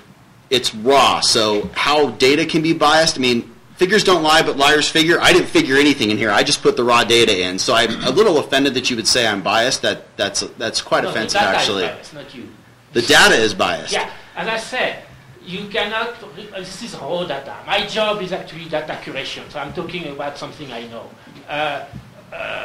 You cannot take raw data and use it as is. You have to curate. And the curation involves removing false positive, adding false negative. There may be false negative as well. And so that is not happening. And if you use that as a sole source, yes, you amend it a bit with the feedback of the driver, but you are not using the actual surface that historic data that you are having. That to me is a major mistake. I think we should go back to a system where you basically tune the feedback with the feedback of the driver and the GPS data. Don't have a that's Well, a big difference. one option that I floated out there. And I'd be happy to help you with a number actually. It'd be easier if I had the stuff as a CBS, but I can write script and I can do that. Huh? But what I can provide. I'm going once you just got last year data yesterday, so I didn't have the time to do that. Right. But I'm going to, and I'd be happy to provide my analysis on that. And I think it's going to be different to what you have. It's the same way that Mark had a different number and you have different number and I have different number. Sure. That's a problem. We should fall on the same number without any question. If you use this number as a main source of your billing. Right. Yeah, no, I understand your point. I guess the bottom line is, in terms of, you're right, the GPS data is not curated. Absolutely not. I don't have a data curator on staff. I'm the only engineer on staff, and I took what I had and with the time I had available. There's simply, if we want to send this out to have it curated, it's yet another cost that we're going to add onto the snow removal contracts to go get someone to go through and analyze this data more than just taking the raw data. Or we can just go back to just the operator feedback. Or the other option, we could go to a lineal footage option. I think that's possible, but then we'd have to get rid of the on-call. We just go straight to lineal footage, difficulty, apply the slopes, the snow storage, basically develop a formula to say this is how much it costs per this, and we have 4 factors in there, X, Y, Z, and A. Those are our 4 factors. You apply that complexity factor, add it up, you could do that. But then you would be no more on-call because we would be applying that as our methodology. We could do it on-call as a per call-out. There are multiple ways to skin this cat, multiple ways. This is the way that's been used for 2 years. It's different than what was used prior. There's nothing to say the board couldn't change. But as of today, this is, in my opinion, the best methodology we currently have available to us. Well, as I said, in my opinion, you need to add the surface that you plow as a moderator. Okay, if I could... Did Eric come back on? Not yet. Is the music still going? Oh, yeah, he's back on. So can you hear it, Eric? And the reason I raised the bias issue is only because Standish said that the Valley was subsidizing KMA, and I don't think that's fair. I do. I'm looking at the numbers per trip. Hold on. Let me finish. I have not finished my sentence. And what I'm saying is your data is inaccurate today. and I'm going to work on it to prove it, and saying that KMA represents a third of the valley is actually falling flat on its face. It just doesn't make sense. I mean, KMA is not a third of the valley. So the data here, 13-14, 18.2% is KMA was getting costs charged on contracts. In 14-15, it was 15.9, called 16%. In 15-16, 15.9, 16% of the contract value. 16-17, 19.8%. Based on GPS for 16-17, 33.9%. I understand you dispute that. 17-18. He's not the only one. Based on, okay, based on... I've got a few things to say. I hope I get an opportunity to speak today. I'll finish Sometime this within morning. 2 minutes. 17-18, contracts 20% versus 33.9% GPS data. 17-18 based on GPS data, 36%. Again, the contract value is 20%. The 17-18 is 36%.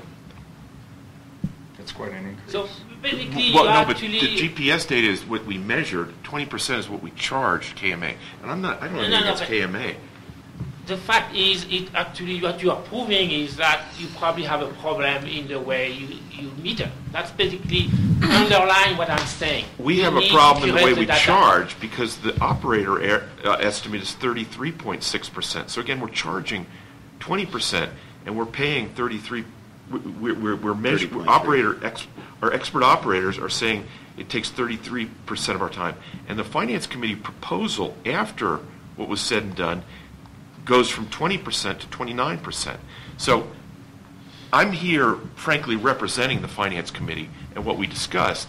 And we came out basically saying, hey, this is about half the adjustment we think is fair for a 5-year problem to get fair apportionment among the HOAs. I disagree. And as I know. said, I disagree, and I think you cannot rewind time. When you have a contract with someone for a specific price, you cannot come back 5 years later saying, actually, we undercharge you. So what are you saying that actually... We're not proposing to charge you more for past service. The proposed amount for this year is actually trying to walk back the previous year? No. Okay, I'm happier to hear that. But you can see that in the data, Bertrand. No, the summary data. I don't care about that. The GPS data is flawed. I disagree. I disagree, and I will prove it. Okay. Bertram, if I could, we have other people who want to talk. Peter, Yeah. you mentioned. As the Luddite in the room, I have to say I'm highly skeptical of the GPS data. And I think our attempts, I don't oppose collecting GPS data, but I think our attempts to apply it to the rate is premature. We've done it for 2 years. I think you need to do it at least for 5 years to make it a valid statement. That's empirical, that's scientific. Linear feet. You can take a tape measure, and the tape measure doesn't lie. Okay, I'm a blue-collar dude. We did it for years. All right. How many roads have we added since then? How many driveways? We've added a few driveways. I think this is premature. I think you need to do what Eric's recommending and use linear data, continue to collect GPS data, but to radically change the proportions of the contracts. KMA was the original snow removal entity in the valley, other than the resort, okay? So you were the original KMPUD customer, for sure. So to tell us, that we should go shop somewhere else, I think that is a real insult, and I take that personally, okay? Why? Same to you, Cheryl Stern. Don't tell me to go to get Alpine up here. They used to do East Meadows. They never did East Meadows. Yes, they did. No, they didn't. Gale Rise. Gale Rise, yes. Okay. I think we need to move more slowly on this, and I think we're catering too much to requests for driveways. I agree that the most efficient way, given the amount of equipment we have, is to do a route and not cater to people who have an inch of snow on their driveway and they're upset about it. I really think that we should stay with linear feet for the time being, and gradually, if we can verify GPS, go to that system. It's just not accurate. It doesn't work, especially in the East Meadows, because of the proximity of the Red Cliffs. You can't get your three locating points. That's why they are under bidding now. There's less controversy if you use linear feet. The tape measure doesn't lie. And you're going to GPS. It's great. I mean, technology is great when it works, but it's clearly not working here. You can't even find a water meter half the time in East Meadows with a GPS system. They use a camera from the pictures they've taken. They have to paint lines on the street. Keep collecting GPS data. That's fine. I'm not opposed to that, but I think we're rushing this. I think we need to slow down and stick with a system that is proven to work. That's all I'm going to say. There is the option of using operator feedback Just say, only. If I had just a point from That Eric and then how do you get the volume up? I'll get it. Oh, thanks, Jess. Is this one in there? Go ahead. Can you say something to it so I can see how loud you are? Eric? Eric, are you there? Yes. There we go. Yes, I'm here. Can you hear me? Yes, perfect.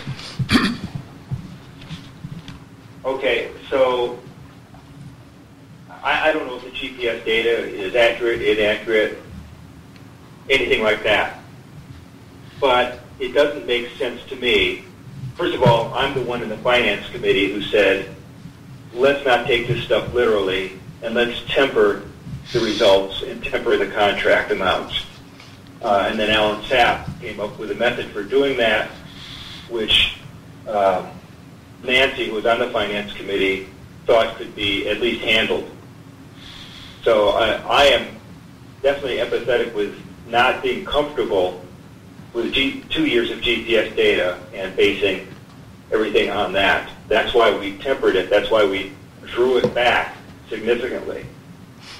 If you don't think that Kirkwood KMA takes a third of the snow removal time, I'm not sure why you would think East Meadows does. So the result of having East Meadows and KMA approximately the same, to me, intuitively makes sense, which is what I think where the contract amounts, the proposed contract amounts sit. Yeah.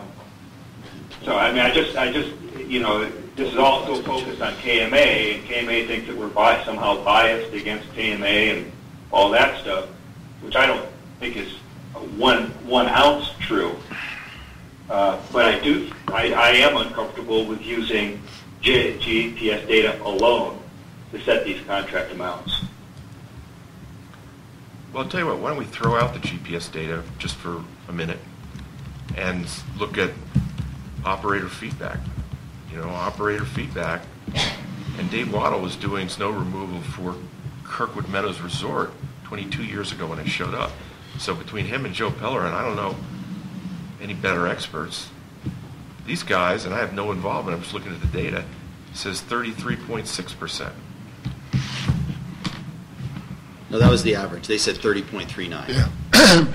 The average was 33.58. Okay. They're virtually the same on East Meadows and KMA. Yeah, it was 29.8 on East Meadows, 30.39 on KMA.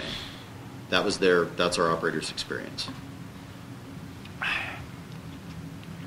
By the way, may I say one more thing? And that is what the tradition has been, and which if it hadn't been for the very difficult year last year, a year ago, that caused us to run a big deficit and draw down our reserves, we would be doing it again this year. And it amounts to what Bertrand is suggesting. It amounts to a time-based contract. Half of our costs, or more than half of our costs, are relatively fixed. If you look at the budget, only less than half are wages, the things that are hourly, wages and benefits. in the past, and I think we'll do it in the future as well, what we've tried to do is if for some reason we've had a very light snow year and that time is not spent, and the surplus is not needed to build up a reserve so we can buy more equipment, replace equipment, then that money has been returned in the next contract year if the entity wants to have a renewed contract. So that is a proxy for the hourly thing that Bertrand suggests. So that is, I think that the district has tried its best to do that. Basically, that's the time portion. You can't do fixed costs based on time. The fixed costs are fixed costs. And if there are a lot fewer hours, if we have an hourly rate and a lot fewer hours are spent in 1 year, then you're not going to cover those fixed costs unless you just set the hourly rate at the highest possible number, so it wouldn't matter. And I don't think anybody would be happy with that. I think John had a quick question. John, I make 2 points just as I'm thinking about this, and I've had 15 years of snow removal and leading it and doing it in the east in Colorado. Number one, don't underestimate the risk that the district is taking by doing fixed cost contracts. I came from a place that we did do it on an hourly basis, and the swings here are so dramatic year to year, and in most of the HOAs I manage, snow removal is the biggest line item in the budget. And if 2 years ago, we got hit with the hourly charge, that wipes out the entire budget, starts to make these smaller HOAs very difficult to manage. So I, for one, appreciate the fixed price smooth out that the KMPUD standing in like this. Yes, they reap some benefit in a slow year and build a reserve, but to only get a 5% increase in most of my HOA's contracts last year from a 700-inch year to this year, I really appreciate that. And I know at some point you guys will, we'll have a down year and you'll put some money in the coffers, that's fine. It helps me manage. So strictly hourly, yes, you get what you pay for, but it can make it very difficult to manage year over year, especially in smaller HOAs when snow removal, if it's a big year and I get charged that year, it wipes out the rest of my maintenance budget and roofs don't get fixed. Okay, so made my point there. 2, we did a measurement in Colorado, not only on linear feet, but per inch of snow cleared. So we did a calculation that was the amount it costs to clear 1 linear foot of snow, or 1 linear foot of road per inch of snow. That starts to factor in a little bit more the road type, the curvatures. To go plow 40 miles of straight of a highway with a plow truck is different than plowing that same 40 miles that's in a curvy neighborhood. Those start to fall out if you can somehow calculate cost per linear foot per inch of snow. That also factors in, does Kirkwood Meadows have great push points where it's easier to clear snow and push it to that? It starts to capture some of the nuances a little better than just strictly linear feet. So it's something I can share with Eric that we did. We used to graph the inches falling per day, per hour of snow removal cost. It was easier for us because we were charging on an hourly basis, so there'd be some, again, nuances in that. But happy to share that with Eric because we face the same challenges in trying to be fair and equitable as to how we charge for snow removal. And every driveway and every street and every neighborhood is different. So we, happy to share that kind of stuff. But I'd caution against going to strictly hourly because then you, as an HOA, an individual HOA, you need to prepare for big time variances depending on what Mother Nature does in a given year. And then 2, all these data points. Driver experience is key. Now we have GPS that we didn't have 20 years ago. So I think all those things should factor in, and it'll evolve over time. You're only 2 years into it, but I, for one, appreciate the effort, however it falls out, because at the end, I think we're all at the same goal here, equitably allocating these costs for the work that's done per client. Okay, if I could interrupt here, we have other business we must get to this morning. We can either delay those meetings or recess. Why don't we recess, open, I don't know what the requirements are on opening the meetings exactly on time, Jess. I think we have to open them reasonably close. So I would recess this meeting, have those 2, and then let's come back to this topic, and everybody can take a nice break and take a walk and clear our heads and come back. Yeah, I apologize for those who are attending and on the phone, but we have two other board meetings we must get to, and they've been agendized for 10 o'clock and 10:15. So with that, I will recess this meeting. And do you want to take a short break before we? I just think keep going. Okay. Jeff, Yes, sir. hey, Jeff. Jeff, Yes. should I call back in at a particular time? No, just stay on, because you're part of this Or next. just stay on? Yeah, Yeah, if you can stay on, we'd Okay, appreciate I'll it. Shouldn't take long. Eric, just so you know, we did do teleconference notices for all three meetings, so you actually can attend all three. You're perfectly, you just stay on, and you're Right, still a right. voting member, so yeah, just stay on, please. Okay, yeah, I'll stay on. Thank you, sir. Okay, so the regular meeting of the board is recessed, and we will now call to order the Kirkwood Volunteer Fire Department meeting.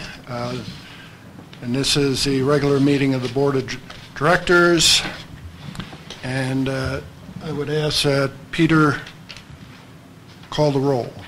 Okay, Rickard? Here. Epstein absent. Smith? Here. Dornbrook here. O'Grady? Here.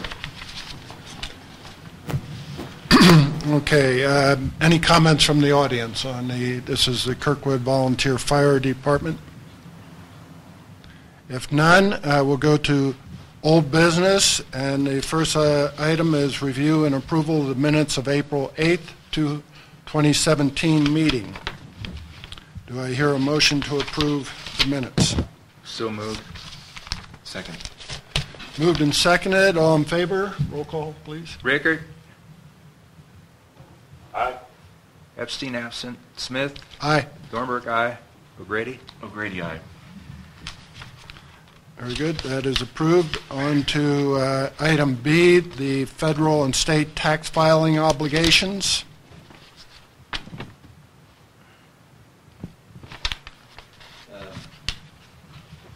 So this is just because of the amount we raised, we get to do the 199E postcard form. This is all our raw data. We would request that the board approve the filing.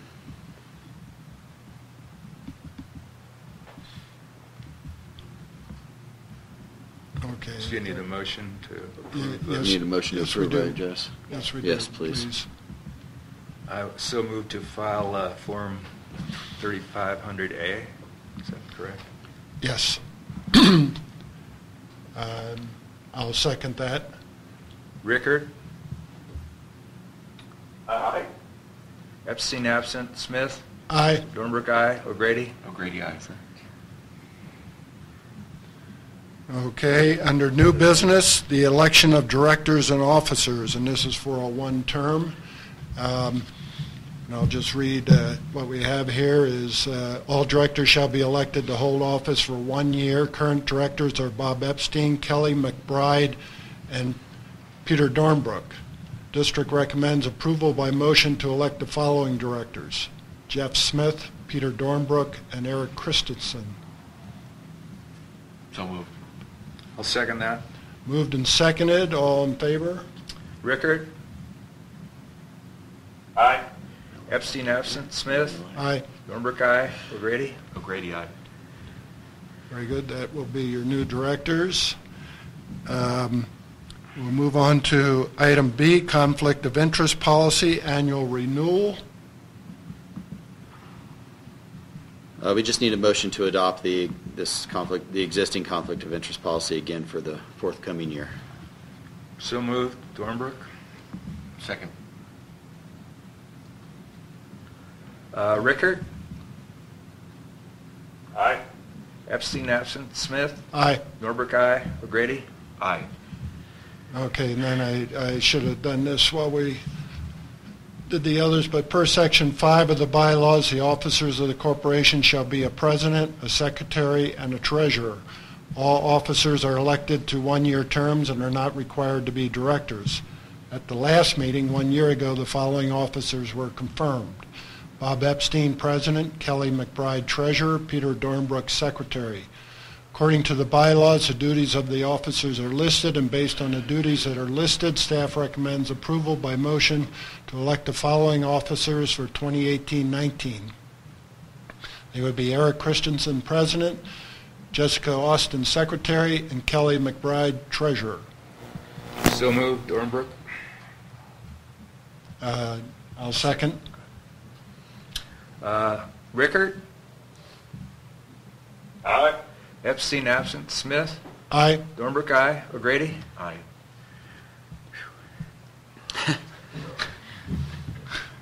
This is fun.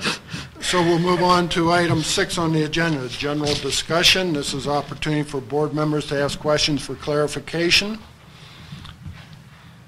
Any questions? Being none, I will call for adjournment at 10:10. Okay. Meeting closed.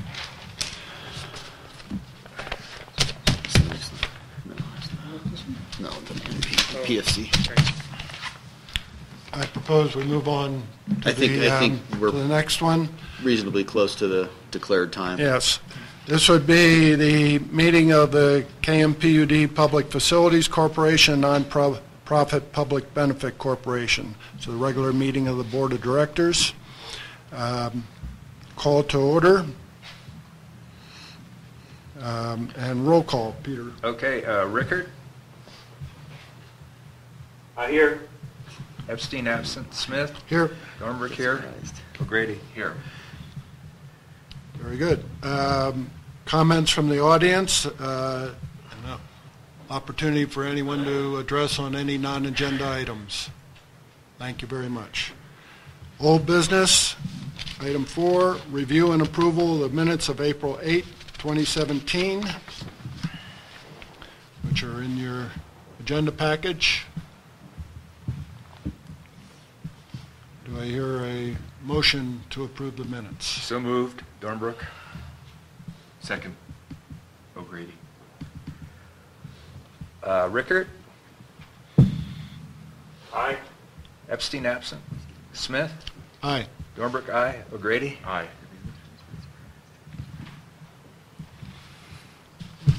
Okay. Under new business then, election of directors and officers. So just to go through a few things here, in accordance with the bylaws, each director of the KMPUD board is designated a director of the Public Facilities Corporation. The election of officers, at the last meeting 1 year ago, the following officers were confirmed. Robert Epstein, President, Peter Dornbrook, Secretary, Rick Ansel, Executive Officer, and Kelly McBride, Chief Financial Officer. Staff recommends approval this year by motion to elect the following officers: Jeff Smith, President, Peter Dornbrook, Secretary, Eric Christensen, Executive Officer, and Kelly McBride, Chief Financial Officer. Do I hear a motion to elect those officers? So moved. I'll second that. Okay. Moved and seconded. All in favor? Roll call. Rickard? Aye. Epstein absent. Smith? Aye. Dornbrook, aye. O'Grady? Aye.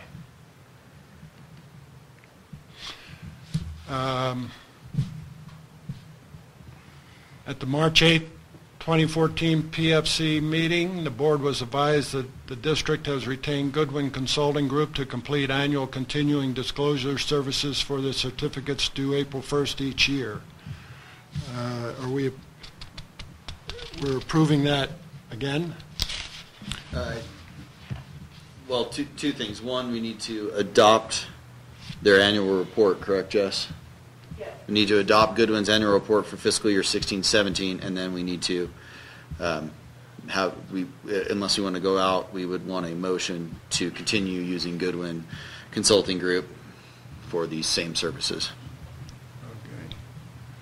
So two things in there.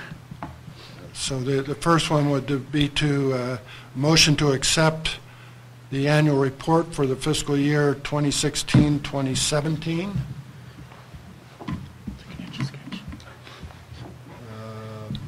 which is in the board's packet. Do I hear a motion to approve the report? So moved. I'll second that. Second by Peter. Roll call, please. Rickard? Here, I. Epstein, absent. Smith? Aye. Dornberg, aye. O'Grady? Aye, and here. Okay, and then could I get a motion to retain Goodwin Consulting Group to prepare the 2017-2018 annual report for tax and enterprise revenue certificates? So moved. Dornberg? Second. Moved and seconded. Roll call, please. Rickard? Aye. Epstein, absent. Smith? Aye. Dornberg, aye. O'Grady? Aye.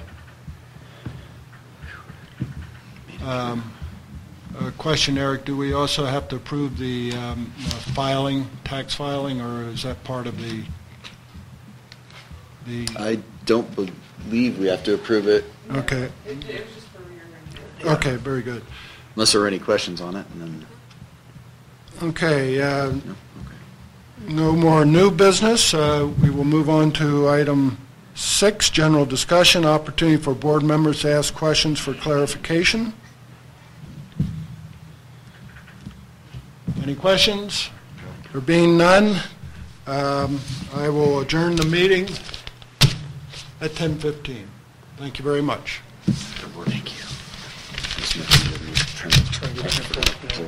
And, So it might be a good time to take a yeah, break. I think we'll take a little 5-minute break Yeah. here, and Reconvene at 10:20. that will be good, yes, 10:20. I'm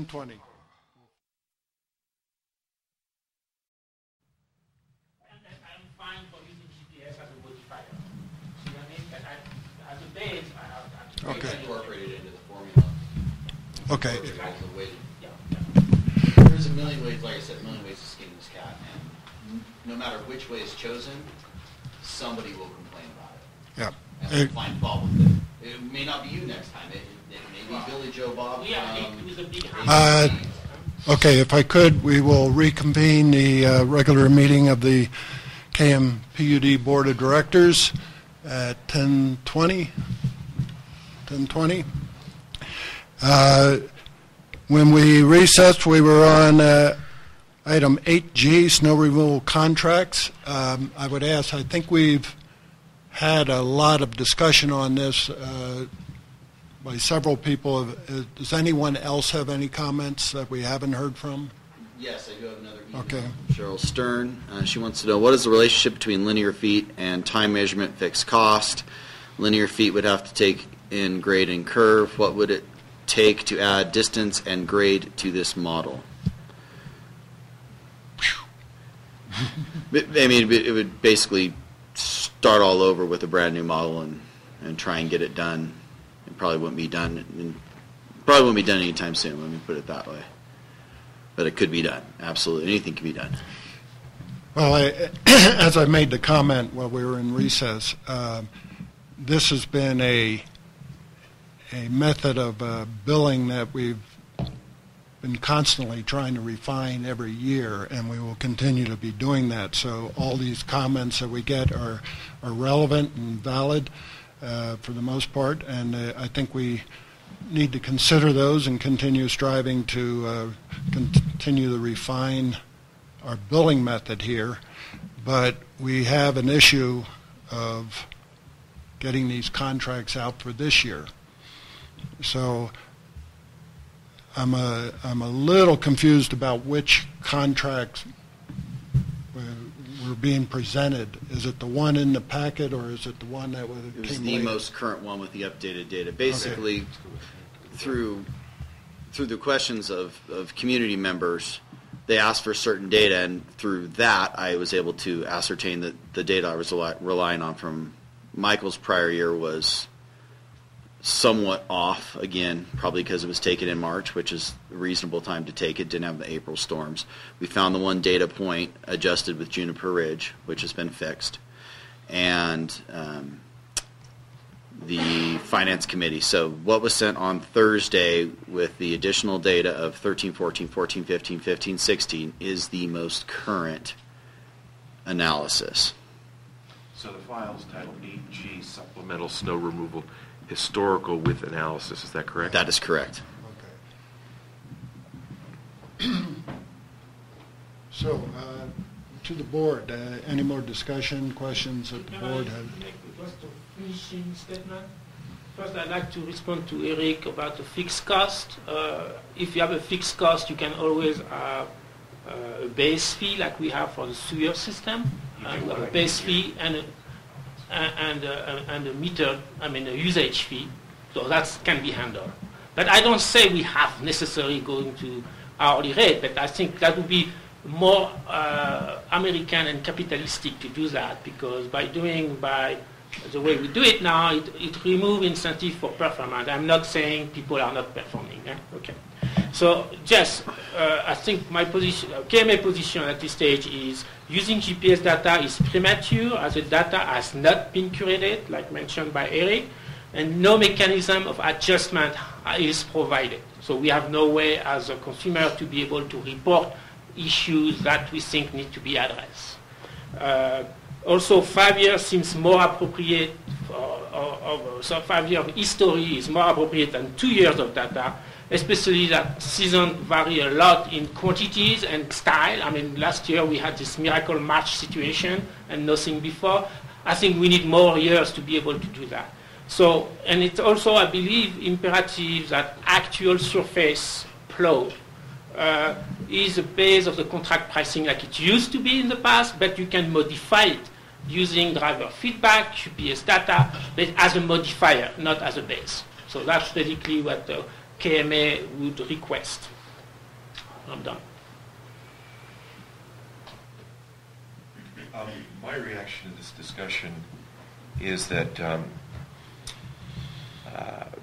I support continuing the GPS effort, recognizing that we're only 2 years into it, as you both said, and recognizing that the data is imperfect and in need of curation.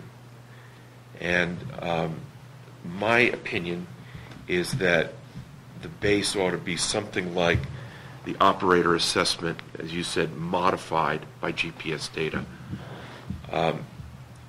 My view is going back to lineal feet based on what I heard from the last 5 or 6 years as a board member with multiple general managers, and what I kind of heard as the Finance Committee discussion is the wrong way to go. So I support continuing the GPS effort, refining it, recognizing it's imperfect, and at least from the data we have here, relying primarily on operator feedback.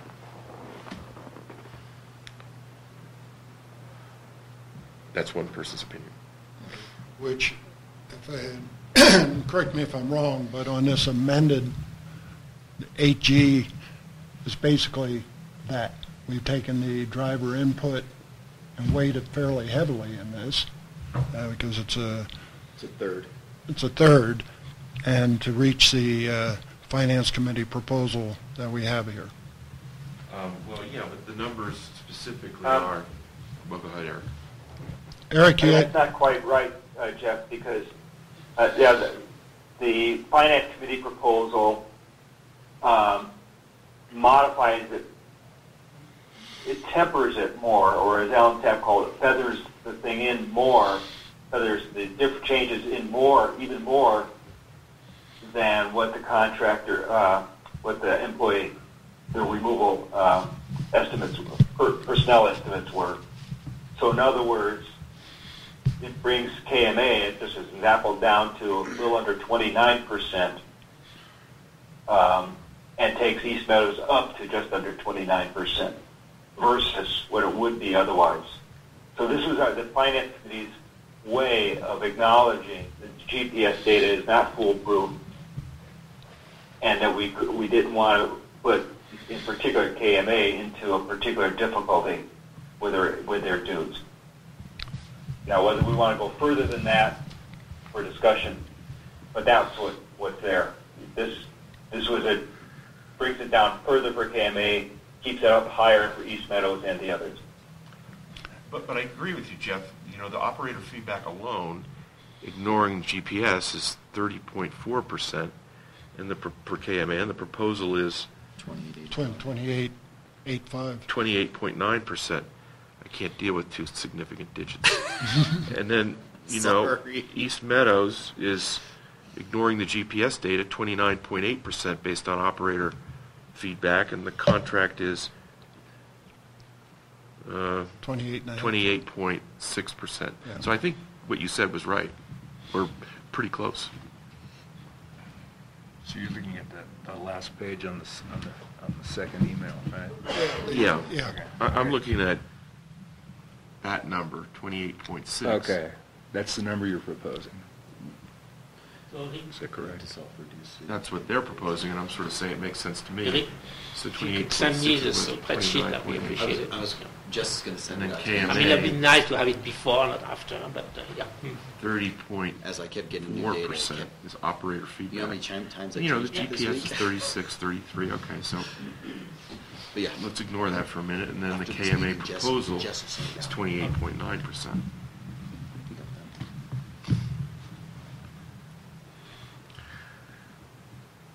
And it's not my proposal, by the way. It's- Well, the only problem I have with that is it's a 10% increase in 1 year. That's what Bob said as well, so I'm surprised that school went away. Well, I would point out, last year when we approved the contracts, we also reduced KMA's increase over what was on paper that we thought it should be. So the expectation of an increase this year was already there. So what was the rationale to reduce KMA last year? Just the amount of the increase. What was the percentage last year? Does anybody recall? Yeah, it's in your spreadsheet. The first Find it. one. So last year, KMA's contract went from 19.84% of the total value, 19.8%, we're going to round significant digits away, to 20.2% of the total contract value. So we don't have the dollars here. I do actually have the dollars, they're just rolled up. Give me a second. This spreadsheet would have been ungodly if I didn't do that. I guess my point, Bertram, is when we discussed this, it was understood that there was going to be a phased increase of KMA. So this year's increase isn't totally unexpected, but I understand your objections. The first spreadsheet we got was 70%. So, as I said, I'm not against raising KMA if it's required, if it's justified. What I'm saying is the data we have today does not allow to justify because it's inaccurate. It uses GPS data as a primary driver, and we should actually keep having the surface. I mean, you call it linear, but actually it's a square foot, not linear feet. Should be still a factor. And you can modify it with driver feedback, so things which are more subjective. And unfortunately, as of now, the GPS data is subjective because there is so many sources of various kind of error built into the system that you cannot expect them to average out. I mean, it's just not going to happen like that. Yeah. I think we've covered all that. So the issue before the board right now is whether we're going to make a motion to move these contracts forward as recommended. Or some other variation. And I would say we do have some time constraints on us because the HOAs need this information, although they've received the preliminaries. No, they've just received a letter. Right. Yeah. Yeah, I'm going to make the motion that we approve offering these services for the amounts in your most recent attachment. which would be the 8G supplemental. And I think it's important you state the percent, what the percents are for the two most affected parties, which is East Meadows and KMA. Okay. Because we got a lot of numbers here.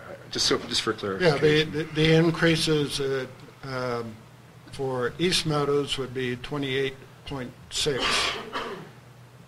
over this year's budget, and for KMA, 28.9 over this year's budget.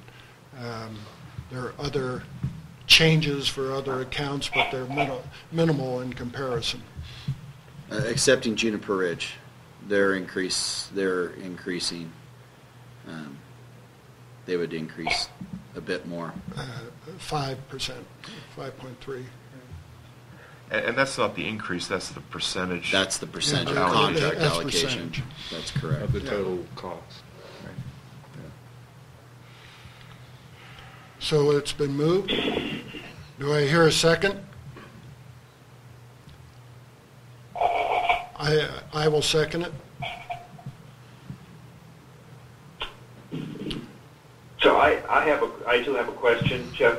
Sure. And my question, I mean, what bothers me about this, one thing that bothers me about this discussion is that a key person is missing, and that's Bob Epstein.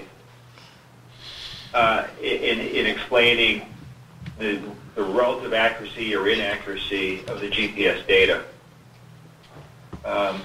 So, I mean, I don't know if KMA's number had come in really low, if there'd be complaints that it's inaccurate. It may just be because it's come in what it has been, when it did come in, and it's not hugely dissimilar to the direction that was taken a year ago. And I agree we need more data, but I would like to, I mean, if there were time to have Bob weigh in as chair of the IT committee, just so that we could understand that better, I'd feel more comfortable. Absent, and that I don't know how much time we have to get the contracts out. I mean, we might do a preliminary number saying this is what the number is now for your budgeting purposes, but we're given public comment. It's all under further review, continued review. That's what I'd be most comfortable with. But if we don't have the time, then I think that what the Finance Committee came up with, which acknowledges the potential inaccuracies of GPS, I mean, rather than a $150,000 contract, it's a $129,000 contract. And rather than 1/3 of the total snow removal effort, it's a bit over 1/4 of the snow removal effort, and quite equivalent to East Meadows. Then I would be happy to go along with this motion. But if we had another month to consider, that would even be better for me. The only thing I can tell you, Eric, is I've been in constant discussion with Bob on this over the last 2 weeks. Even though he's been in Europe, he's been very helpful in providing this additional information. And he's aware of my methodologies and looked through everything. And so for what that's worth, and I think you've seen his emails on the topic, so his responses on the various issues, explaining the accuracy of GPS data and whatnot. So he is in the loop, although he's not here, so for what that's worth. Yeah. Okay, and one last comment is, and I had this sense in the Finance Committee as well. I mean, if I felt that we could lower the, decrease the amount of increase for KMA at this point without affecting the other HOAs, that's what I would prefer to do. We probably all would. But I just don't know what you say to the other HOAs. I mean, we've already tempered it back or feathered it in or whatever you want to call it to a significant extent, and meaning the others are going over what their data says, which I think is fine, which I think is appropriate at this point. But, I don't know how we do that even more so without having a good explanation to the other HOAs. So, yeah, so if we don't have time, I would certainly back this motion. If we have time for more discussion, that'd be fine with me too. So, Eric, if I could summarize, I guess what you just said is you would be willing to defer action on approval of the contracts and put out this information as advisory for budgeting purposes to the HOAs with the intent of further discussion at the next meeting. But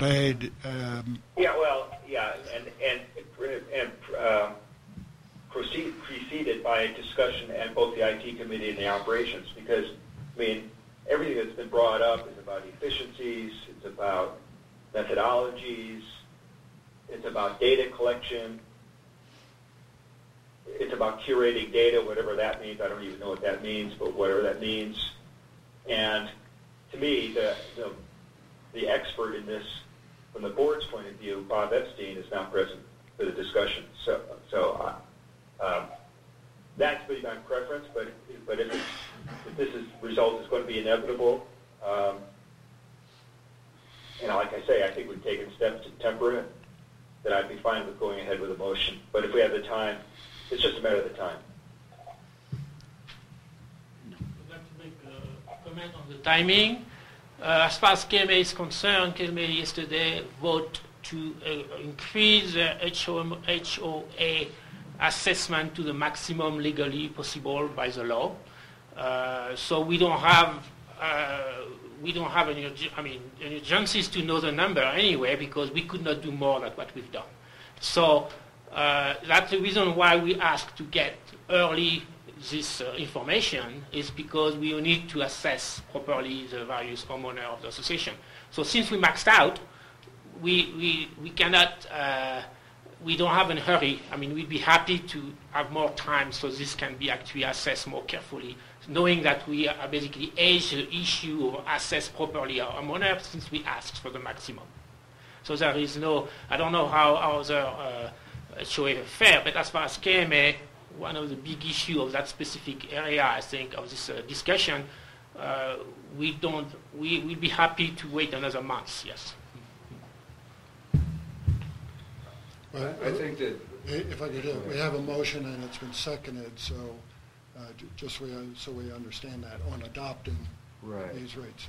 I kind of agree with Eric's suggestion to send out a preliminary numbers to all the associations, what this would mean, and so they can do their budgeting and then discuss it again at the next meeting. That'd be my preference. So I'm not opposed to that, but if we do send something out and the numbers go down for some people, they'll be happy. If they go up, how do we deal with that? Most people are going to see a reduction, so if we send out the preliminary numbers, you're going to have all 20 HOAs in here that are that thought they were getting a decrease, not getting a decrease. It's something to think about. What does that mean, deferring operationally to staff? And I'm cognizant of the fact that you're not going to be at the June meeting. You aren't. I'm not going to be at the June meeting. Yeah, so essentially we're looking at August would be the first time that this would be able to come back to the full board. Not July? July 1st? No, especially depending, going to, I guess where are we going to go with this? If we take it back to ops, we take it to IT, are we going to come up with a brand new methodology and start from scratch of applying it? And if that's so, that's fine, but it's staff time and it's intensive and we'll have to go through that process. And I'm happy to do that. We'll just adjust what staff's working on and we'll do that. But I'm just trying to understand what the end goal is. Is it to revise a methodology? Is it to come up with a new methodology? Because I've heard both. Is it to use some bastardization of this methodology? I guess I'm not understanding where we're going to go with these additional meetings. You had a comment, Eric? So let me just clarify. The most important thing to me is, and maybe you've had the conversations, is what would Bob Epstein have been saying in this discussion? He'd probably be that's promoting what I the don't chief, know. yes. Bob, that's his baby. I mean, look, if we're spitting out data that has hours for minutes and minutes for seconds, that needs improvement. It doesn't. Oh, it doesn't? No. No. Bertrand said that. Okay. I was able to take that data and convert it all to hour, minute, second. It wasn't difficult. No, it's doable. It's a simple macro. It took me 15 minutes. I have concern also if we defer this thing, just what are we deferring to? I mean, a broader discussion with Bob here back in tell us a little more about the GPS. Well, it would allow for more public input. But yes. So yes. let me make it a very specific question then.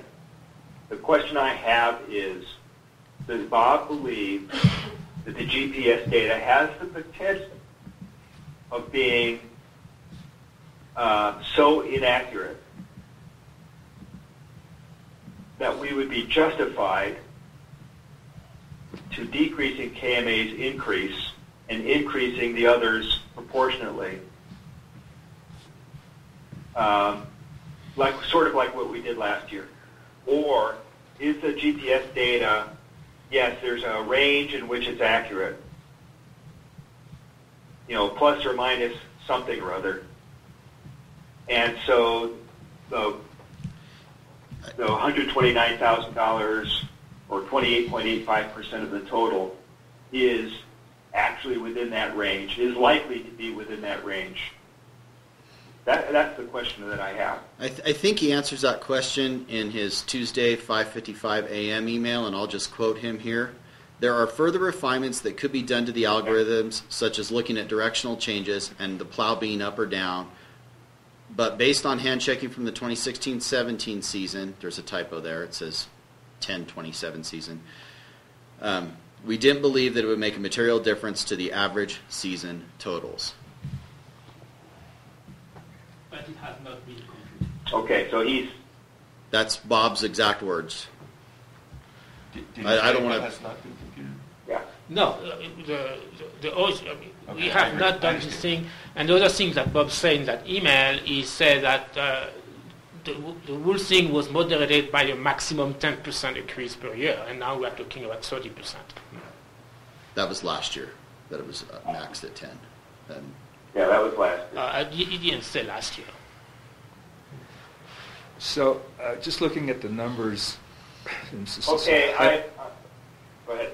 This is hypothetical. Instead of raising KMA's rate 10% this year, we split the difference, raised it 5%, and reduced the amount of reductions to the other associations with the idea that we'd do it again in the following year.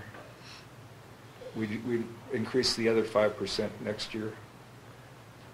I don't think we're talking about a 10% reduction. I think we're increase. I think we're talking about something more, aren't we? Yes. I mean, last year percent is a percent difference. It's 48.7% difference. Well, isn't that the contract amount difference? Is The is percent actually of total 48%? contract. Oh, okay, the percentages. It goes from 87,000 to 129,000. It's an increase in dollars.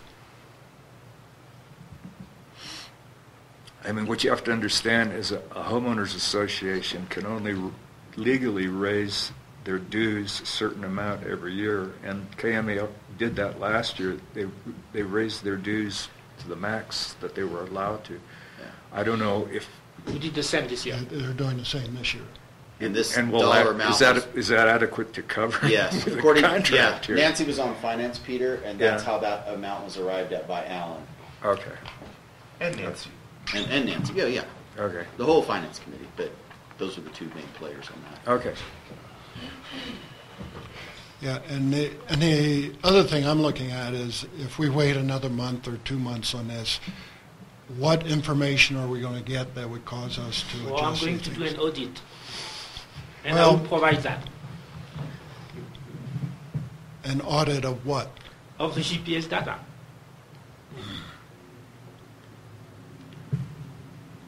Is that what you would like, another month? Sorry. Is that what you would like, another month? Yes. Other option is you could just use the operator feedback as your basis. Again, I don't no think we auditing should of operator discard feedback. the square footage, the linear feet. I understand that this is good information. Even GPS data is good, but it should be used as a modifier, not as an absolute. I would prefer to vote on it today. However, if Bertrand is asking for another month, I'm happy to go along with it for another month. The basis on which I prefer to vote on it today is what Eric just said, and that is operator assessment. But I'm willing to go along for another month if we have somebody who feels as strongly as they've communicated over the last week. And who probably knows curation of GPS data better than the three of us. Okay, would you like to rescind your motion then? Sure. But may I just say something? Just a warning here. If we go on operator data, we're going to exceed what KMA can do as far as dues go. I mean, that's my point. The Finance Committee went below all that data. Yeah, I misspoke, Eric. Use the operator data with the modification of Finance Committee to those percentages, same as we did to the average of the three with those percentages. That would be a higher rate. No, it'd be the exact same. What we're saying is operator assessment would be higher. We're capping it at the 129 Correct. number that Yes. Nancy said they could afford within their maximum assessment. I would just have to reallocate the differences based on these percentages instead of the average 3 percentages. It's just, the formulas are already there. It's just simply plugging and chugging which percentage we want to use. But if we use... Well, okay, Eric, with a K, if we're going to go down this, my comments were strictly related to KMA, meaning there's an objection to our GPS data. I'd be willing to go with operator assessment for them and the average of the three for everybody else. Operator assessment capped at the 129,000. Okay. Which basically gets you to the 129,000. Yeah. I can calculate that. It's just math. Yeah, I see what you're saying. Huh. It's actually what you have here. It is. It's still capped, yeah.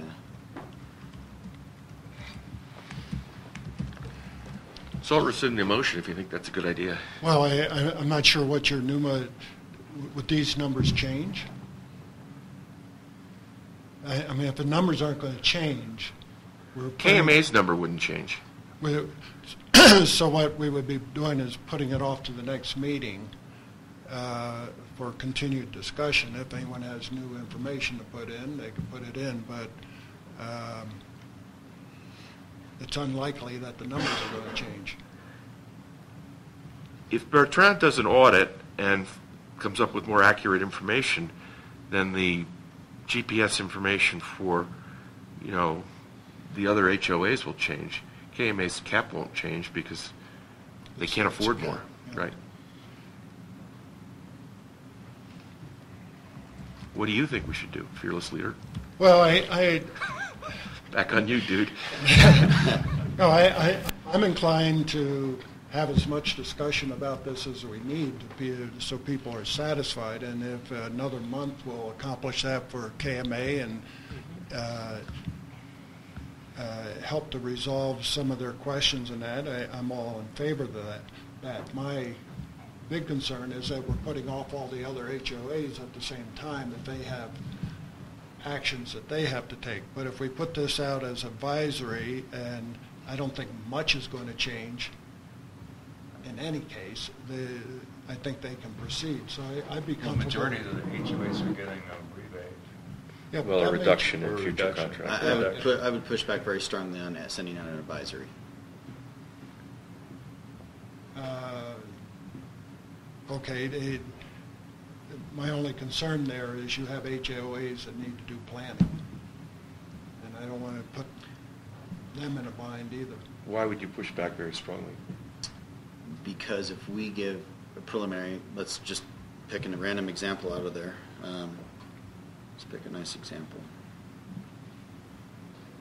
Okay, East Meadows, you're going to see a $12,400 reduction. Oh, so sorry. Actually, it's only going to be a $2,000 because we had to, because we had to change things. We were totally wrong. How's right now? You have one HOA here and very vocal. I mean, if you want 23 HOAs here, very vocal about, well, why'd you tell us 12 and now it's only 2? I think it's a bait and switch for the HOAs, and I think it would do more damage to the credibility of the district than stalling out to the July 1st meeting. I do not want this on the June 12th meeting when I am not here. So would you feel comfortable putting out an email saying for budgeting purposes, we had a debate, it's possible there will be a reduction, but for planning purposes, please use what you had last year? What I sent to the HOAs was that we were anticipating a 4% increase regardless of adjustments. So that was just a 4% to get us budgeting purposes, 4% across the board. Almost nobody rises to that level, as you can tell by the percentages. So I'm comfortable with that ladder standing on its own because it should generally be less than that.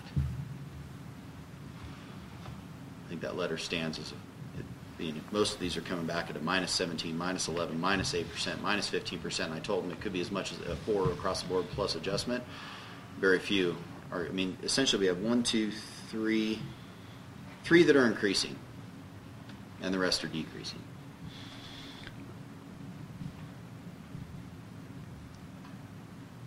Yeah, well, one that's increasing is Juniper Ridge, KMA, and Palisades. Yeah. Those are the 3 increases, and they're substantive increases as a percentage. Yeah, the other thing is, I don't know what we're auditing here. Are you just proposing you audit KMAs?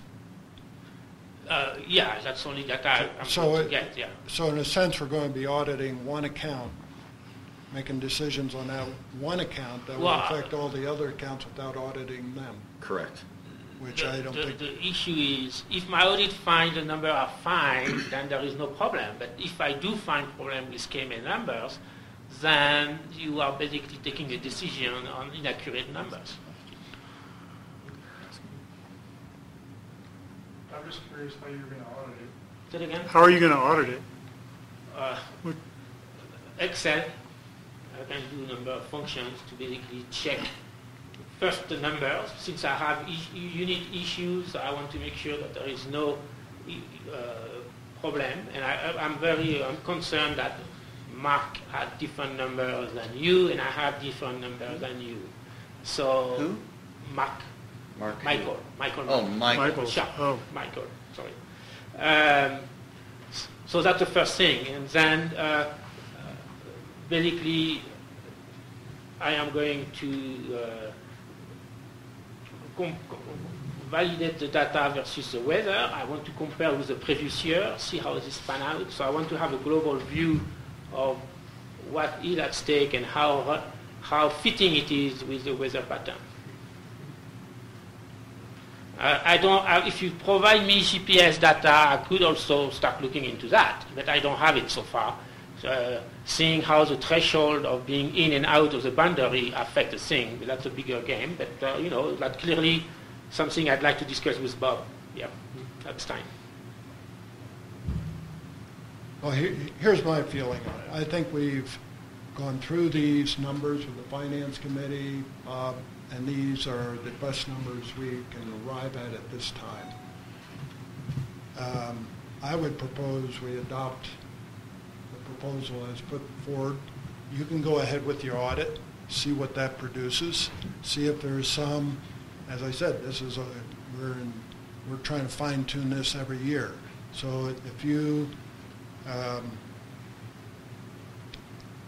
want to do an audit and do your own. Yeah, and we can look at that, and that may cause us to adjust things down the road or even this next year as we're operating.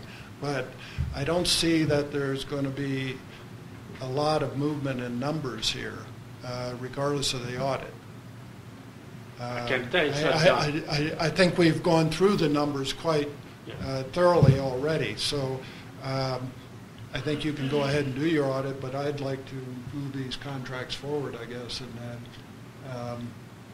as I said, this is a work in progress every year. So if there's adjustments to be made as a result of your audit, we can decide how to phase in those adjustments.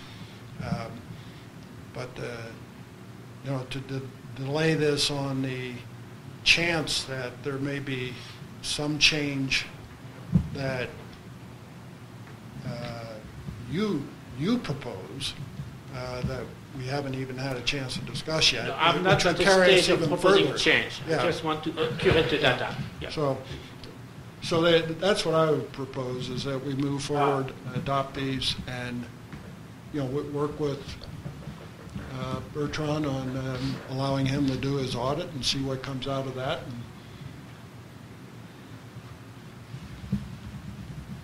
I'm fine with that.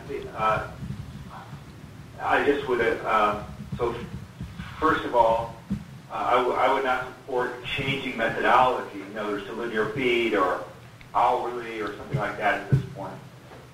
I'm fine with Bertrand or anyone else reviewing the data.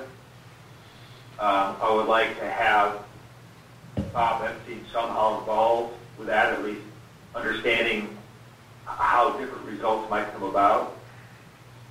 But the reason I would, as long as they have the opportunity to do that, then I don't think there's big risk here, because what would have to be found is on the order of a 25% error, GPS to what we're proposing here.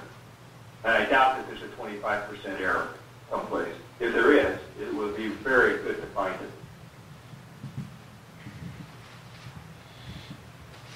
Okay, any more discussion? I'm in the same boat as Eric with a C. I don't support changing methodology. I'm happy to Yeah, I don't either. approve this now, and I'm happy to have all our data provided to Bertrand and anybody else for audit and refinement. Okay, any more discussion by the board members on this? I'd prefer to see this phased in over 2 years. Well, but I'd like to see an alternative to the Finance Committee's proposal. That's just me personally. okay. And I know you're not going to do it, so go ahead and make your motion. Well, But Peter, what can I, Peter, What? Peter, can I just ask you a question now? 'Cause Yeah. that was kind of my attitude at the Finance Committee meeting. But what do you say to the other HOAs?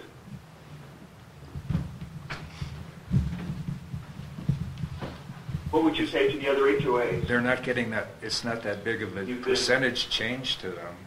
And the two major players in this argument are the ones that created snow removal for the valley over the last how many years. I mean, and it's evolved to a point where there aren't really any realistic options in terms of hiring another contractor. Okay. I would just like to phase it in over 2 years. Okay. I see the logic in having the equity between the East Meadows and the KMA, the two major players. And whatever, no matter how you compile the data, I think if both associations are playing approximately the same, I'm happy with that. I'm content with that. But it's a big financial adjustment to do in 1 year. And the other players aren't really getting, for lack of a better word, screwed. It's not going to be that big of a difference. I don't know. It's a big pill to swallow. Well, but this is what To just correct it in 1 year, I don't think is realistic. Just so you know, Mr. Peter, I personally would be happy with a lower number. I mean, I wouldn't mind personally. I really wouldn't. But I know there are other people, for example, East Meadows, who, if they saw this data, they would say, "But look at how much we've been paying on behalf of other HOAs for all these years." And what would I say to them? Now, I am personally happy to, as Alan Tapp says, feather things in.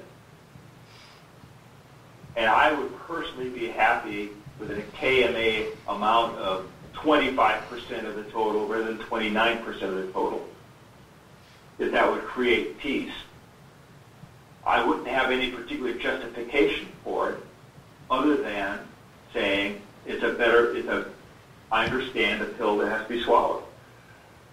So I do. So if taking 3.85% of the total allocation off of KMA today and allocating that 3.85% in a proportionate way across all the others, except for the other one that's got a big increase,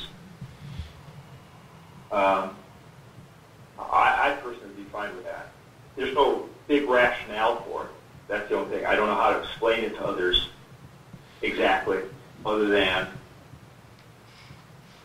it's better for the community as a whole.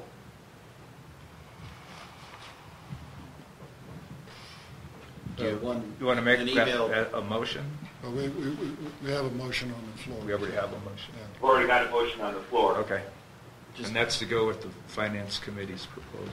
Is that correct? It's to go with this 8G that Eric Which would be the Christensen- 28.85% increase for Kirkwood Meadows Association. No, and- it's not an increase. It's 28, Of the allocation, I'm not an sorry. increase. That's the It's percentage of the- 28.85. It's a $42,000 increase. So it's a cap determined at the Finance Committee subsequently refined by Eric Christensen. Or by staff, just call it that. We agreed on the cap, and then a bunch of additional data came out, which moved the numbers except for KMA in various directions. And we did receive another email just for the board's information from Nancy. To Peter's comment, it's not all being done in 1 year. It will go up significantly next year. That was the feathering that Alan set, so that it was already spread over 2 years by what came out of finance. They spread it over 2 years that way. I think Nancy's right based on the data we're looking at right now, but if the data we're looking at right now is inaccurate, then it won't. So for example, if the audit of the GPS data puts the GPS time at closer to 30% as opposed to 33 and 36%, then we wouldn't be going up. Is that fair to say? Yes, if the GPS data is Change. changed, and let's say it ends up closer to the operator feedback of 30%, then that would mean next year would be it would go from 28.85 to about 30%. Yes, so it'd be 2% increase in the overall allocation, if that were the case.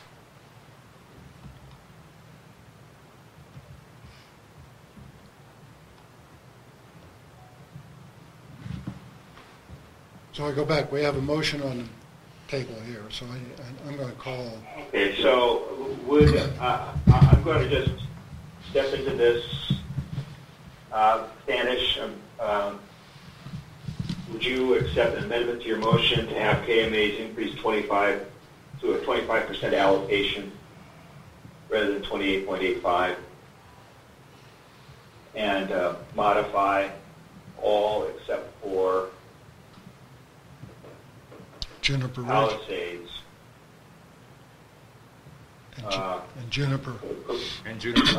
And Juniper Ridge, proportionately. And there's Sun Meadows 1 at 33%. I think if you're going to amend the motion, the proper thing to do would be to cap it at whatever percent that works out to for KMA, not as a dollars. You just cap it as a percent increase cap. That'd be the only way to do it fairly. Otherwise, you're putting a bigger. Basically, you're saying Juniper Ridge, you can handle a 50% increase, but KMA you can't. So we're going to do this to you, but not to them. That would create even more discord, I think. Yeah. So you might want to cap it at. If you were going to make that motion to amend, you would make it as a cap on the percentage, whatever it works out to be at whatever number you pick. But you need to. That would make my math easier and it'd make it more justifiable. So that would lower East Meadows too. No, it would raise East Meadows. East Meadows would pay more. No. Yes. Crazy. East Meadows would pay more. Pay more than what they are currently proposed to pay. Correct. Well, Everybody would pay more except for, basically, the only people who would benefit from that would be Juniper Ridge, KMA, Palisades, and possibly Sun Meadows 1. but let me get to the logic of this. So we would cap KMA's increase at 25%. Don't say it that way. I thought that's what you were saying. No. I'm saying you would have to cap the percent difference. That's what the actual thing you would have to cap at. The percent change. Correct. The percent change. That's where the cap would be. Percent difference. Correct. Okay, and so That if that's what the board wants to do, that would be the way to do it. anybody above that cap would get theirs decreased too, because that cap Correct. would So- apply to everyone. So yeah, let's just use a random example. No, not everyone. That's not correct because you have negatives, and so their Well, negatives would get yeah. less. So everybody that sees a decrease would see less of a decrease than they're entitled to in order to subsidize the other 4. So let's just take a random example. Let's say Juniper Ridge. Let's use them. Let's not use KMA.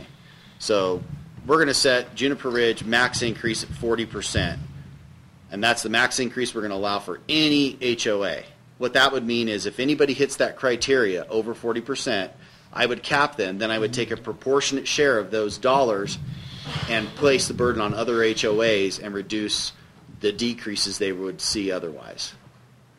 And this would apply to the driveways too. Whatever methodology you apply here, I need to apply it equally to the driveways. So. And the reason we're doing this is because this is a work in progress, and well, it is.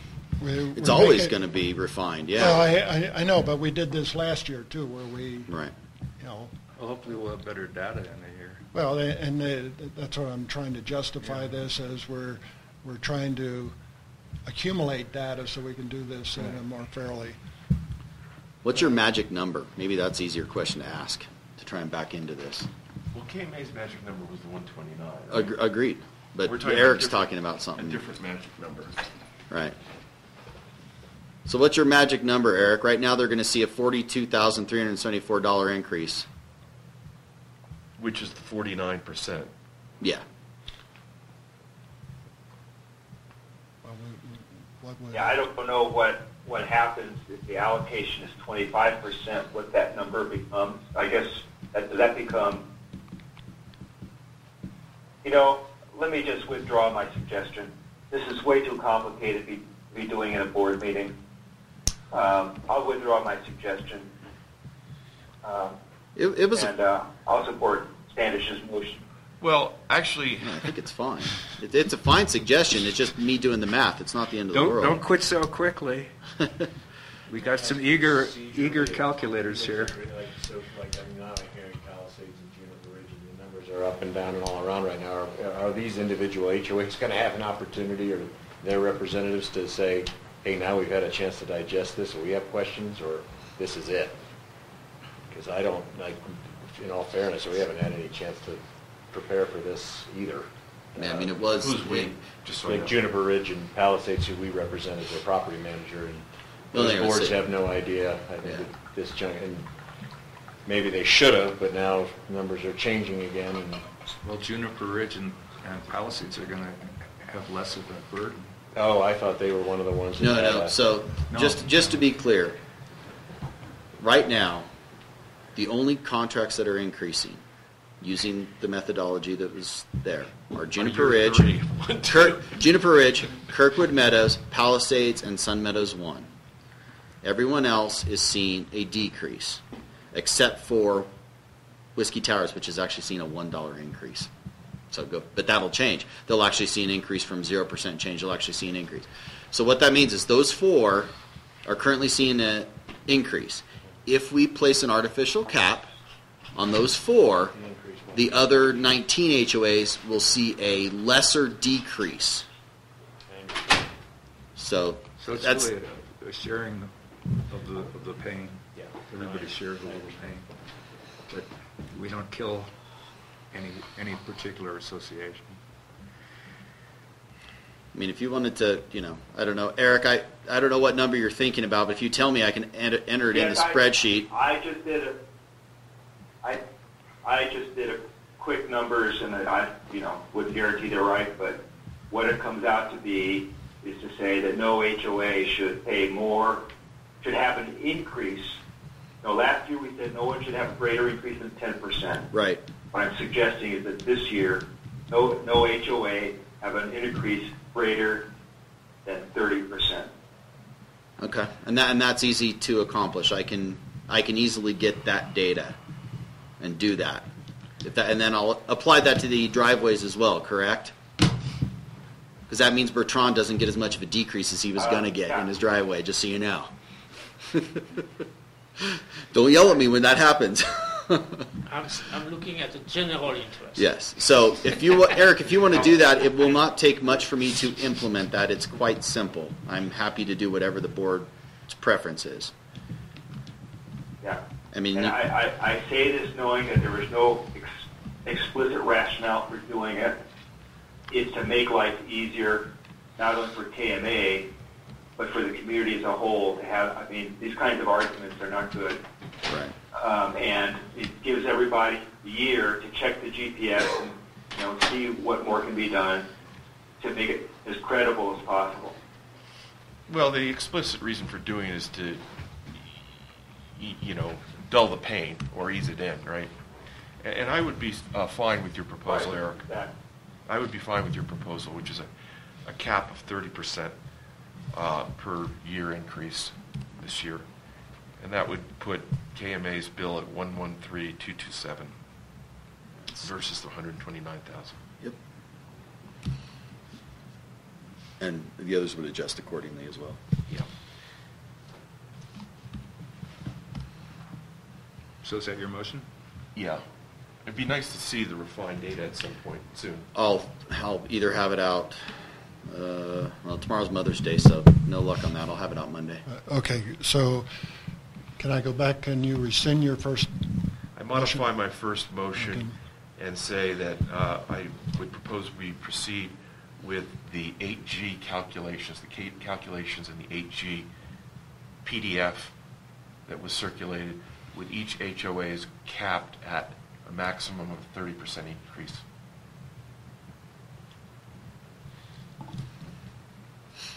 And the driveways, please. And driveways too. Thank you. Okay. I mean, 30% increase is still a pretty big increase, right? No, it And is. if we have to do it for next year and the year after, eventually we'll get to fairness about the time we believe the data. And we'll never agree on the So we're talking about the difference in dollar. The Correct. last column. Correct. As a cap, not the allocation.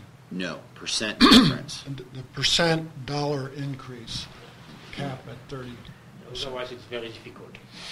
Yeah, and by the way, Jeff, just so you know, that the 129,472 is a 49% increase over the 87,000 that they paid in the prior year.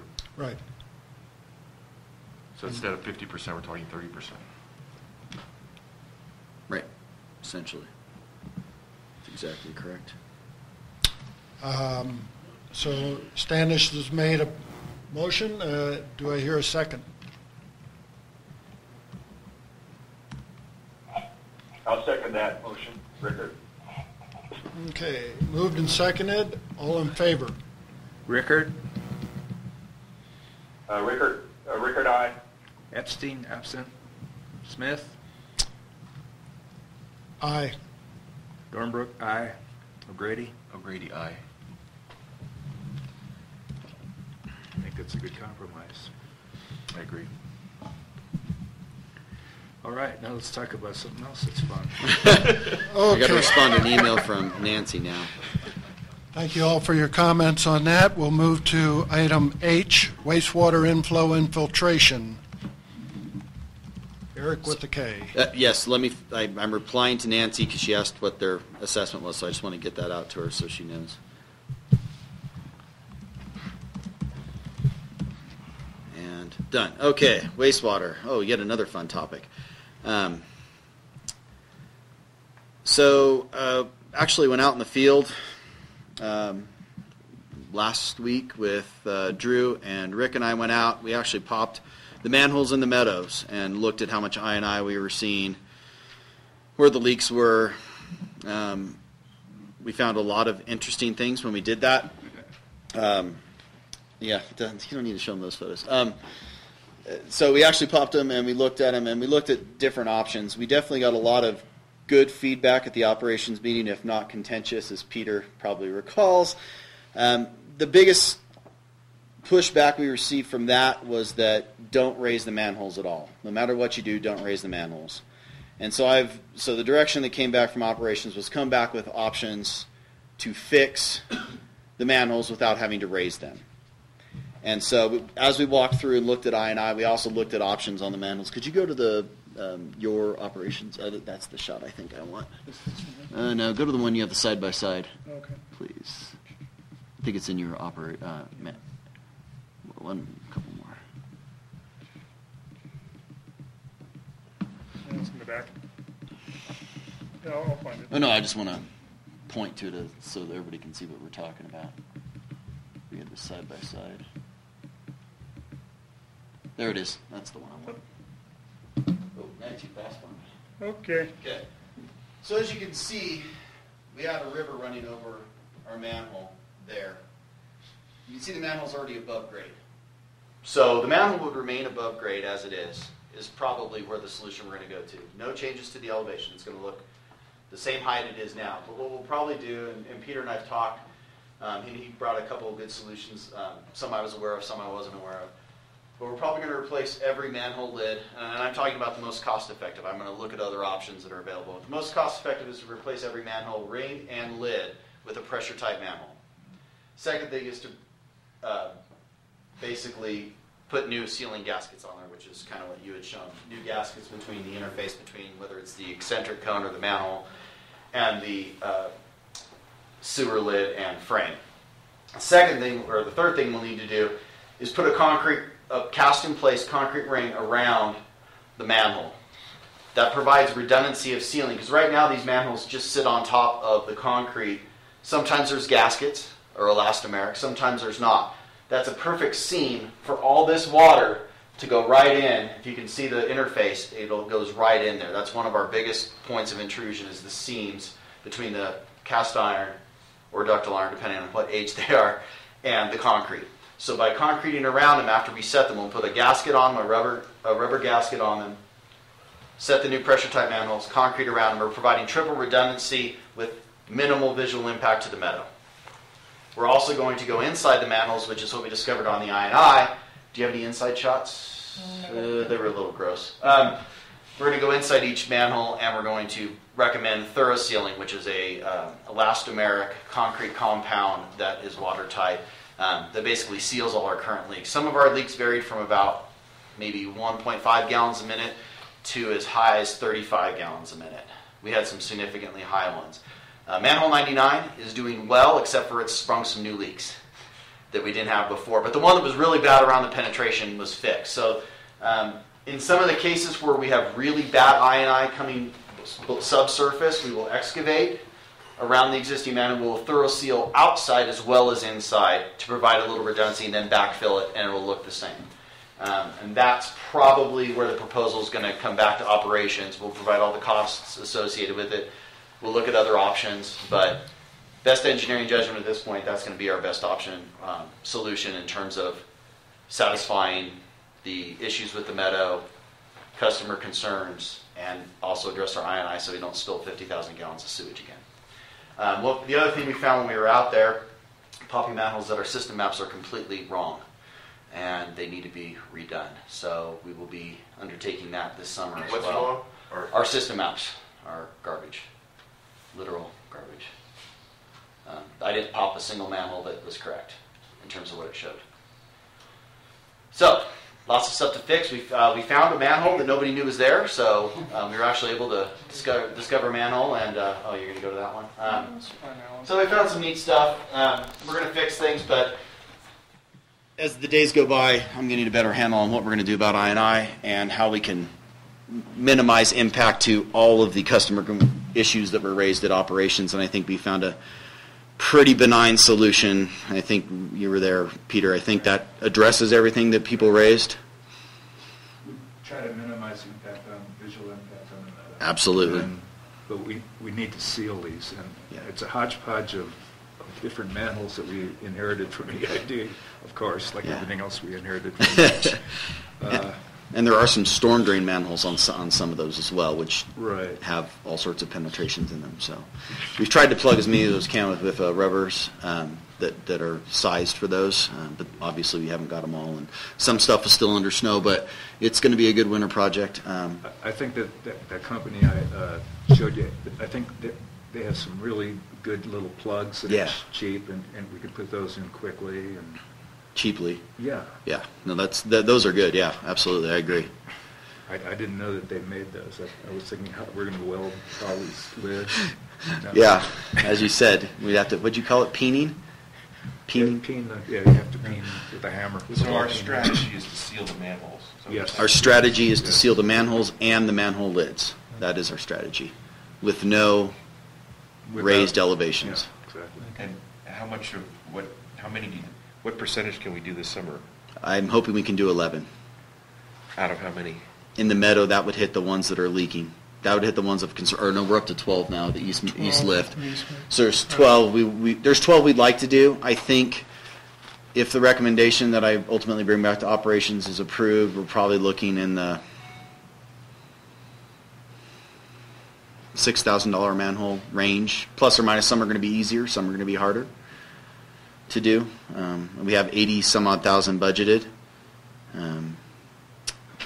So if we repair, say, a dozen, and then we put plugs in the ones that we can't do, I think that should have a good effect. Absolutely. We're going to get to as many as we can. We'll start with the worst as best we can, but we'd like to work in a linear fashion to minimize impacts to the meadow. I did receive a question from Nancy. Thank you for watching online, Nancy. Can this work be done in the meadow since there isn't a conservation easement? Yes, absolutely. We have an easement for our facilities, and we have every right to own, operate, maintain, improve, replace, rehabilitate all of our facilities, regardless of the conservation easement. Well, good. Eric, with the C, I know you had some interest in this subject. Any questions? No, I'm thrilled with the proposal. Good. Thank you, Eric. Any questions from the audience on this? Thank you for the detail on that. And that sounds relatively, I mean, as one of the few, Meadow and John, and I think that was a good compromise. Yeah. So, any concerns you hear with what I said? I'd like to know. If you have any, I'd love to hear them now so I can consider them. Any concerns? No? Okay. Great. Thank you. Okay, we'll move on to item I, loop road conditions. Jeff? Yes. Jeff? Yes, sir. Jeff, I'm sorry to interrupt. I'm afraid I'm going to have to sign off. I've got a 2-year-old and a 5-year-old debating in about 5 minutes. I don't think you want to hear that. With dirt? No. And I Take appreciate dirt. you calling in, Eric. And if Eric with a K will cover item 12, I'd appreciate it. Yes, absolutely. Yeah. Thank you. Thank you, Eric. Thank you. Have a margarita for me. Okay, bye-bye. How do we turn this off? Oh, I'm sorry.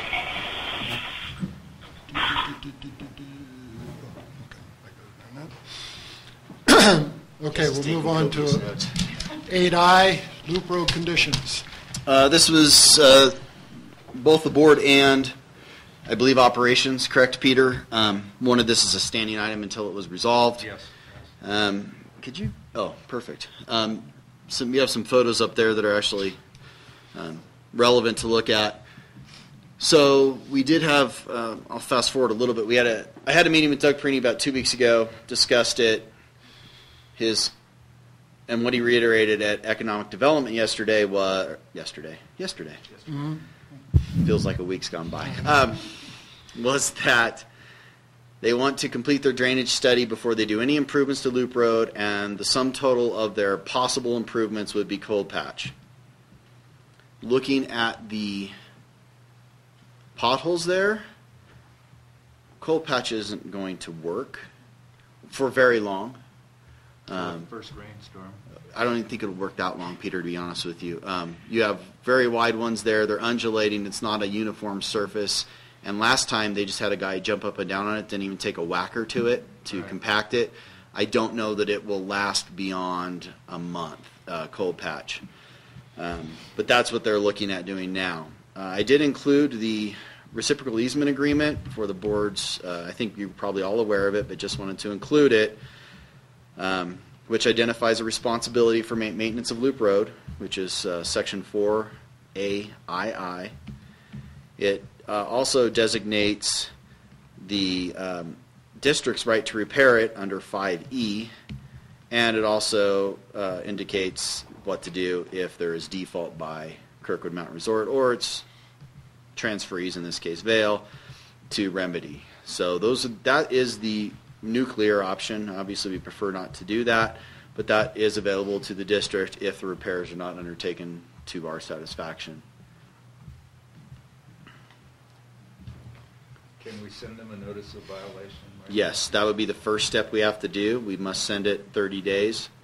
A 30-day written notice from the district that they're in violation of the agreement, and if it's not cured within 30 days, then we will commence with cure and bill them appropriately. So what that could lead to is notice of deficiency. They put in cold patch, it wears out a month. We send another deficiency. They put in cold patch, it wears out. And we could just do this month after month, or they could just fix it right. I recommended to Doug that they clean them out and just put in a 3-sack sand slurry. That'd probably get them through the next season. It's relatively cheap, not labor intensive. I don't know if Joe has any other thoughts on a quick, easy fix, but that's probably That makes sense. it would last through a rainstorm, especially if they cleaned out the holes and made them uniform. And it's a relatively cheap fix. And it lasts longer than cold patch. I mean, month after month of cold patch is going to probably, I don't know, 3 times the cost of maybe 18 yards of slurry, maybe 15. It's just getting worse. I mean, it's getting more expensive. I think we need to send them a notice of violation. It's the first step. It was pretty clear yesterday that they were not going to do anything or to defer doing anything for as long as possible. Mm-hmm. Right. So if we don't send them a notice of violation, nothing's going to happen. Okay. I agree. I guess I would say, well, first of all, do we have an estimate for what it would take to? I have my PE in my head estimate of what I think it would cost, but no, I have not sat What down is and that number? quantified. I think it probably cost about $15,000 to $18,000. Worst case. I labor. would support calling Doug first and just sort of saying, hey, we're going to send you a notice of violation. I had that discussion. And by the way, if you fix it with cold patch that only lasts for a month, then we're going to send you another one, and another one, and another one. Okay. Yeah, and I did mention that to him when I met him. I think we've waited long enough, and the only way we're going to get action is to just take this step and send them a notice of violation now. They know they're aware of the problem. They're well aware of it. Yeah, the more timid we are, the longer they're going to stall.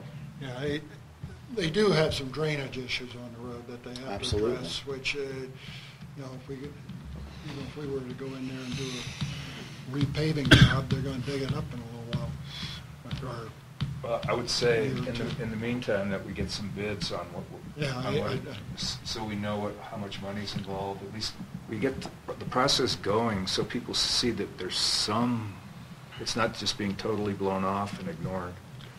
And correct me if I'm wrong, John, you're going to do some paving up here, you thought before the 4th? Yeah, we're hoping to do it in June before the 4th, so I'll be in tune with you, so Yeah, because our contractor also offers whatever repair work, I'm sure they do.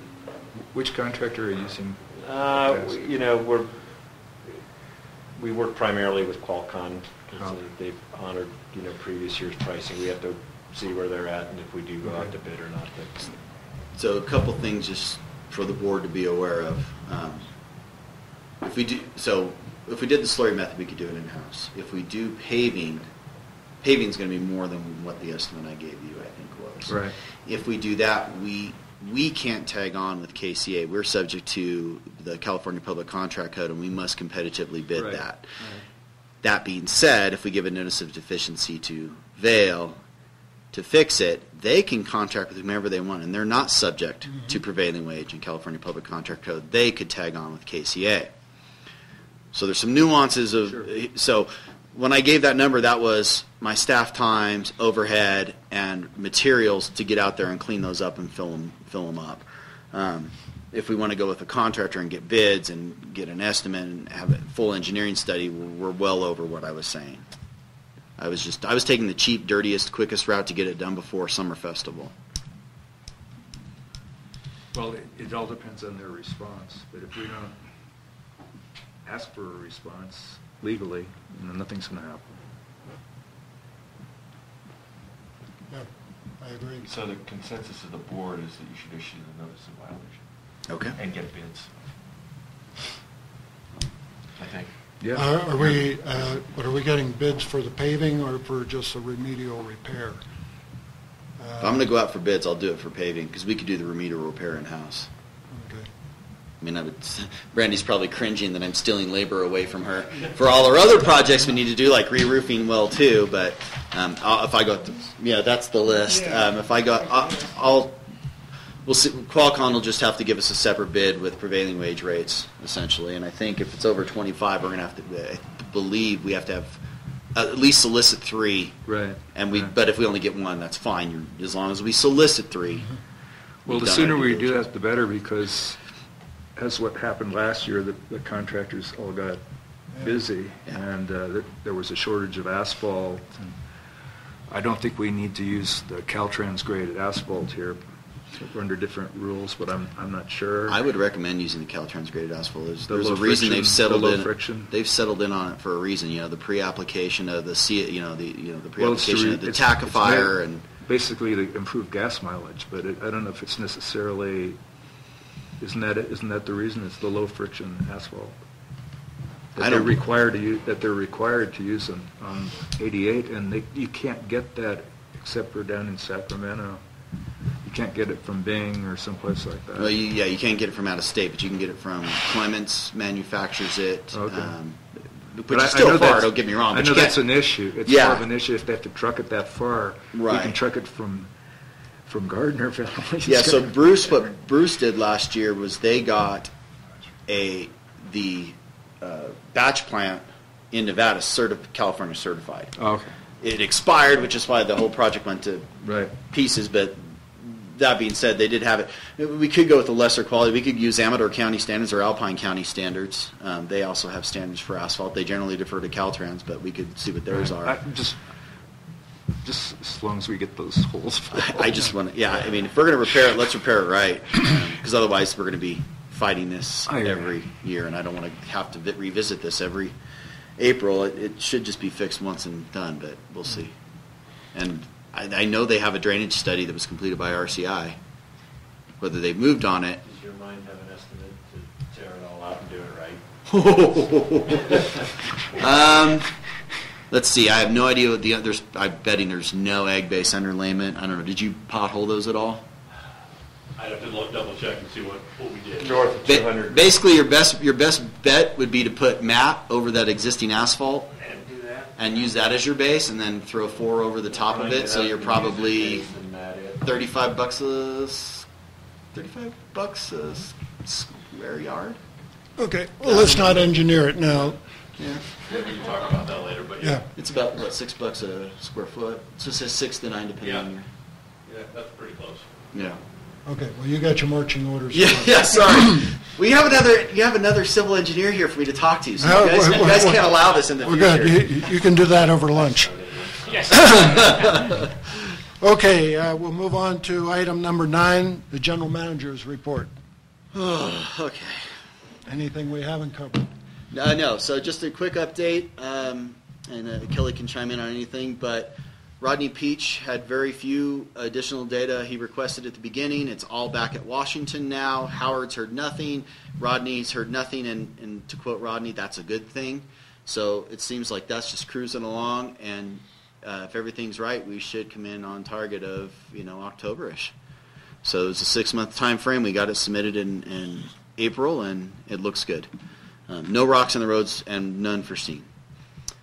Drinking water citations. The district received 2 drinking water citations from Division of Drinking Water.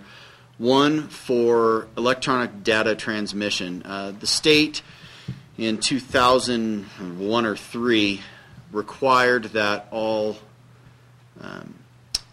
sampling data be submitted via this EDT. And historically, the district has apparently relied on wet labs, our laboratory, to submit said data. They were having troubles with submission of said data. State Water Resources Control Board acknowledged problems with the EDT system and submission of said data, saying that it's on our end. That did not stop them from issuing us a notice or a citation. We filed our appeal of the citation for those reasons, and we are waiting to hear. That was filed on mailed on Friday, certified mail on Friday. We are appealing that. Second citation we received was for something called perchlorate sampling. We were not required to do perchlorate sampling on wells 3 and 4. We were required to do it on well 2, but not until 2017. We were cited for not sampling perchlorates from 2013 forward. Obviously, we have appealed that citation as well because we were not required to do so, and 2, on the one we were required to do it, we only missed 1 year. We also noted that the state did not note this deficiency to us in any of their inspections or any of their annual deficiency reports. Basically, it is staff's opinion that we have a new regulator who is trying to make his bones and find everything he can wrong that the prior regulator didn't get. And that's where we're at. Any questions on that? Sounds like this general manager's approach to the last general manager's layout of our sewer system.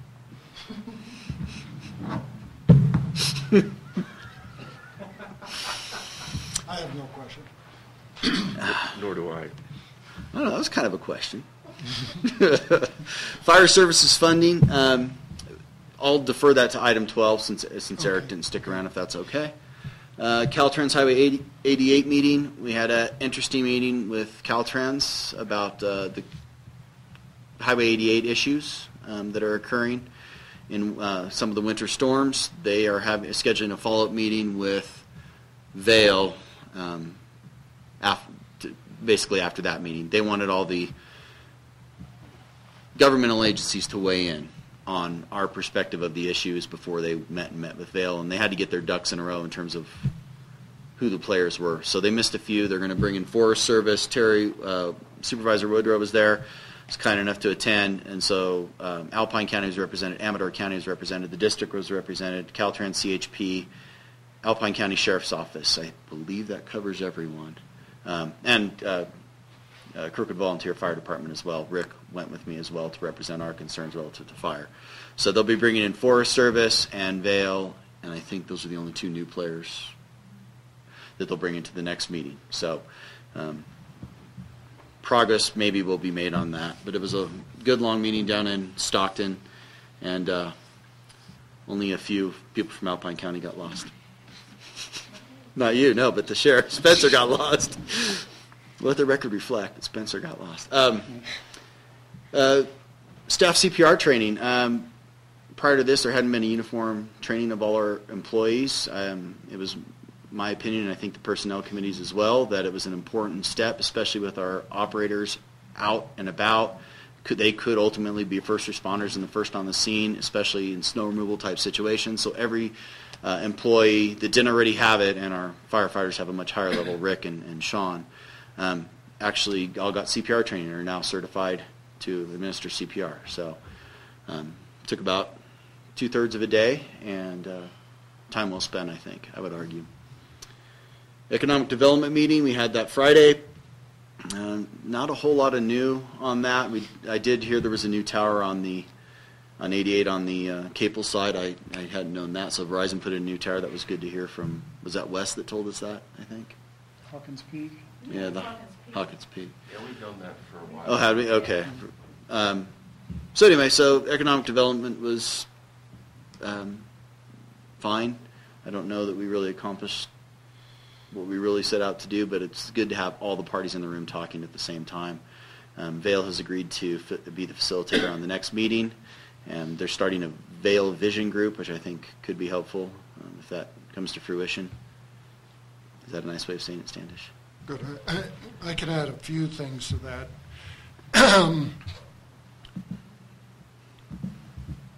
One is KCA will be doing some paving repairs on Kirkwood Meadows Drive, about 30,000 square feet, about 19 separate areas, which will be kind of patch repair, and also about 20,000 square feet of drainage ditches you'll be doing some maintenance on.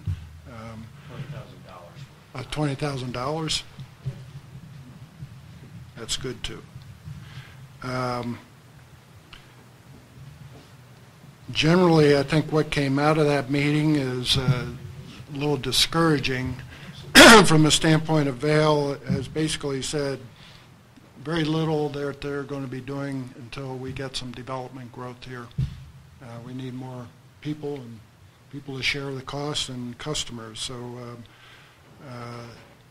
that's something we've been fighting with for many years, and I don't see a change of that problem occurring any time soon. Vail is also relative to your 88 Highway 88 meeting. They're going to be submitting a parking plan, a new parking plan that's in works, and it'll have, although they said they didn't think it'd have anything to do or cover any of the queuing on 88 or parking on 88, but the parking within the valley. So Caltrans has requested that information from them, I guess, as in advance of that future meeting. So. And the other thing was TriTac had a meeting yesterday, and in that meeting they approved for another 10 years the sprung structure here under the same terms as the last approval. It's a 5-year approval with 5-year extension. Vail still has to submit a plan for a permanent structure as they had to in the last one, but there's no requirement that they build anything. So we're going to be looking at the sprung structure for some time. So those are some of the little committee reports. Good thing we put sprinklers in that. Yeah. Do you have anything else on your general manager? I do not. Okay, we'll move to the operations report. Yeah, I'll take that. So thanks to Brandy for creating this wonderful list of chores we'll have to do this summer.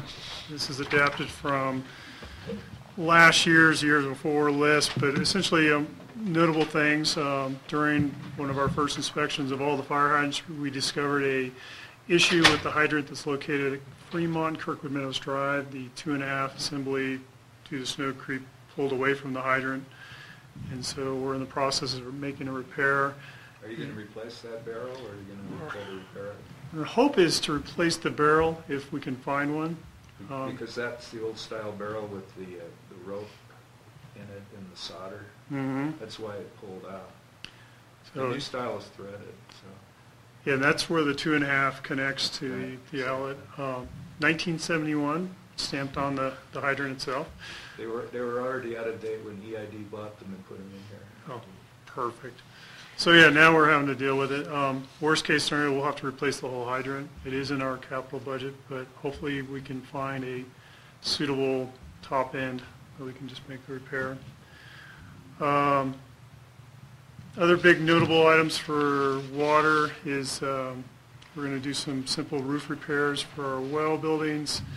For wastewater, we're going to have to disassemble train 1 like we did last year on train 2, where we actually, I don't want to say desludge, but basically clean all the assembly out to help with the transmembrane pressure.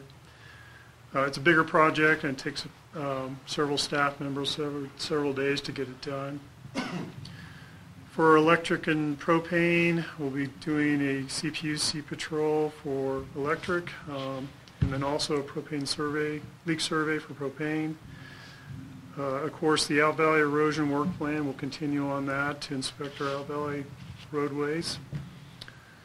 And then for fire department, something new this year, we'll be doing hose testing for the department, which is a percentage, which is a requirement for ISO to maintain the ISO 4 rating. It gives us points toward the rating. So we'll be doing a hose testing. And oh, by the way, I have not heard back from ISO on the result of our last inspection. When we do, we'll certainly share it with you. For fire department, we're also preparing for our summer festival fundraising event, as well as the death ride and the annual Labor Day 10K. And then other things will be, installing the playground and asphalt repairs, which we talked about earlier. Again, thanks to staff and Brandy for coming up with a solid list, and we'll continue to work through it and report back to the Operations Committee and the board when we need to. Also for operations, we had our insurance company required us to do infrared testing on our electrical equipment, And Sean Smith from Alice Engineering came up to actually perform the test last week. We were originally told that the test would be non-invasive, that he was going to be able to point his infrared testing device, his gun, at the equipment to tell us if there's a hot spot or an issue. Upon arrival, he said, oh no, I need to go beyond the outside. I need to have panels removed, and I need to take a look at things a little bit deeper.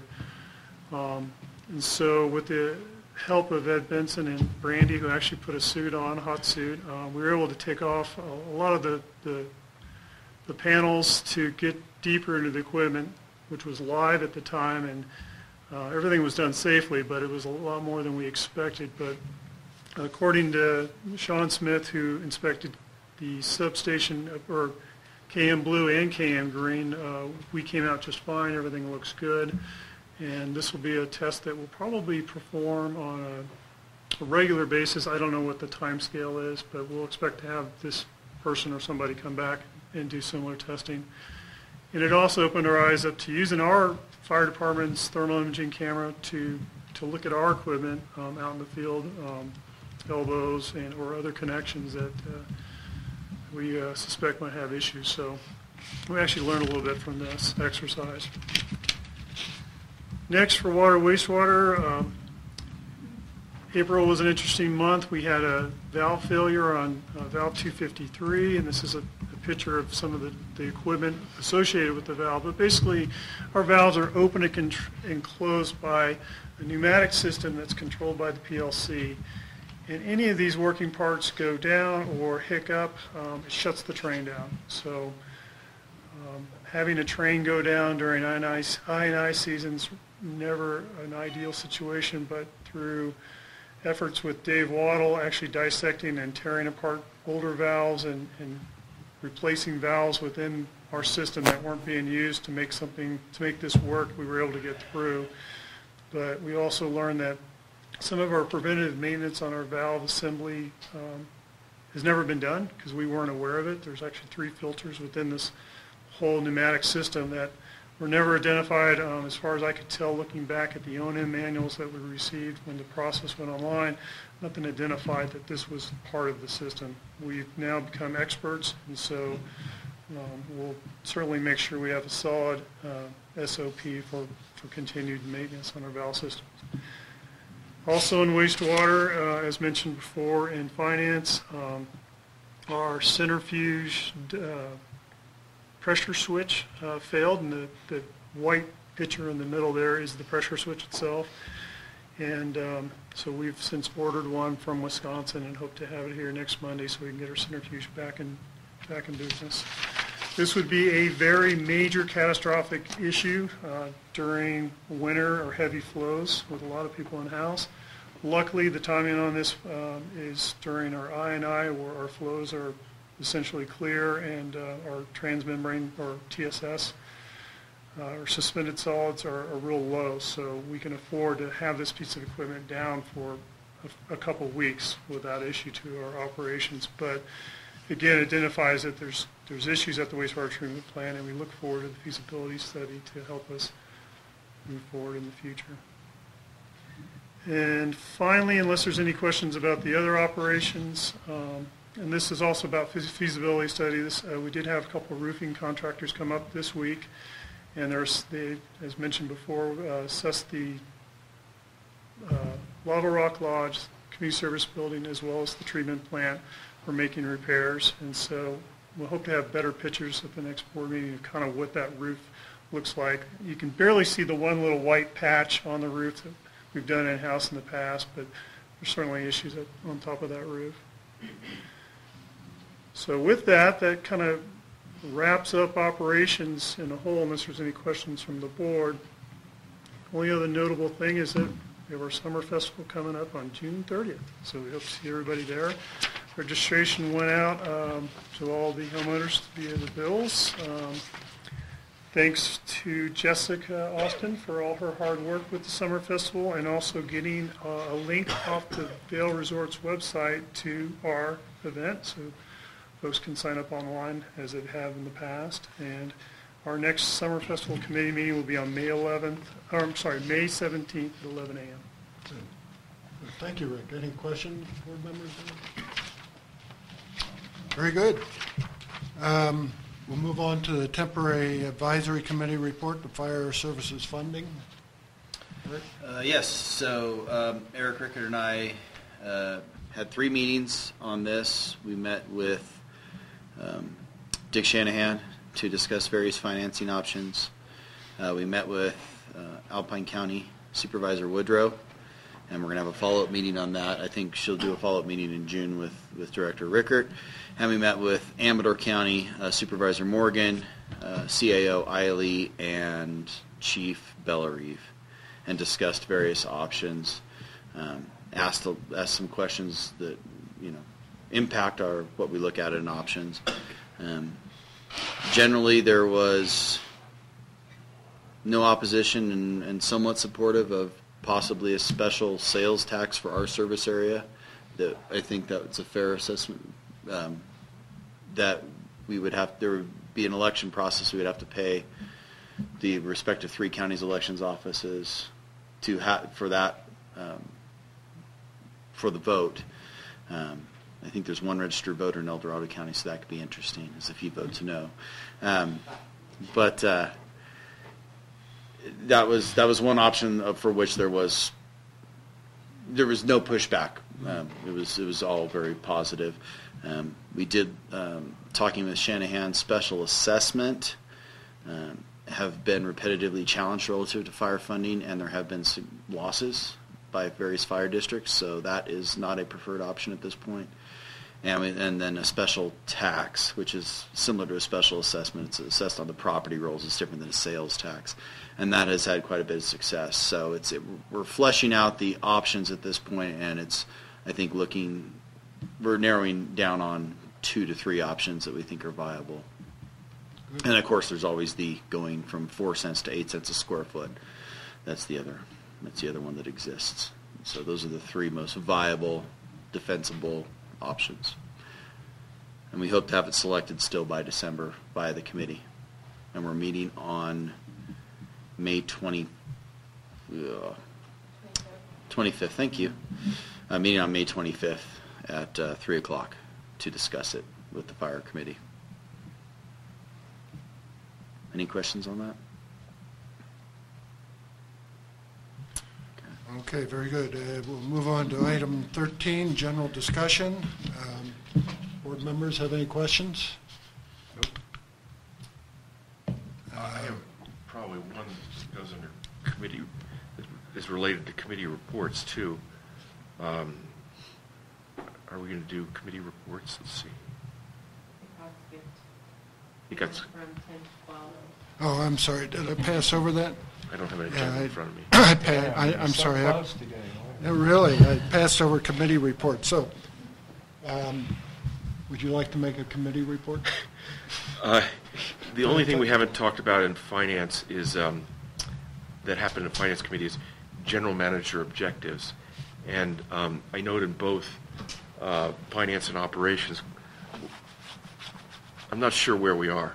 In other words, I think where we are is we had a set of objectives for Michael. We had a set of objectives that were refined by Eric in the fall. Right. And then in the most recent packs, you instructed Eric to put it as an agenda item. I think what he did is he redlined those to correct the capitalized terms, right? And delete those that were finished. Okay, delete those that were finished. So so 2 questions. Was your expectation to see how we're doing on Eric's objectives for this year? And secondly, how do we get to objectives for next year? Good questions. On the first one, yes, to evaluate the objectives at this point in time for Eric and how well he's done on those. Haven't really discussed the objectives for next year. And I guess I'll have to go back and kind of review what we've done in the past on that. I'm not too familiar with that. What I think we've done is at this point, Michael used to take his objectives and sort of go green orange and red, or green, yellow, and red. So these are the ones I feel good about reaching. These are the ones that are questionable, and these are the ones that I don't feel good about reaching, or are no longer the case. And we're getting pretty close to the end of the year, so we might as well sort of do that as a semifinal version of what we're going to grade Eric with a K on. And the second thing is we should probably ask the committees what are appropriate objectives for next year. Because what I was against in finance was just taking what we had for last year and retitling it 2018, 2019. Mm-hmm. I think we should have different objectives.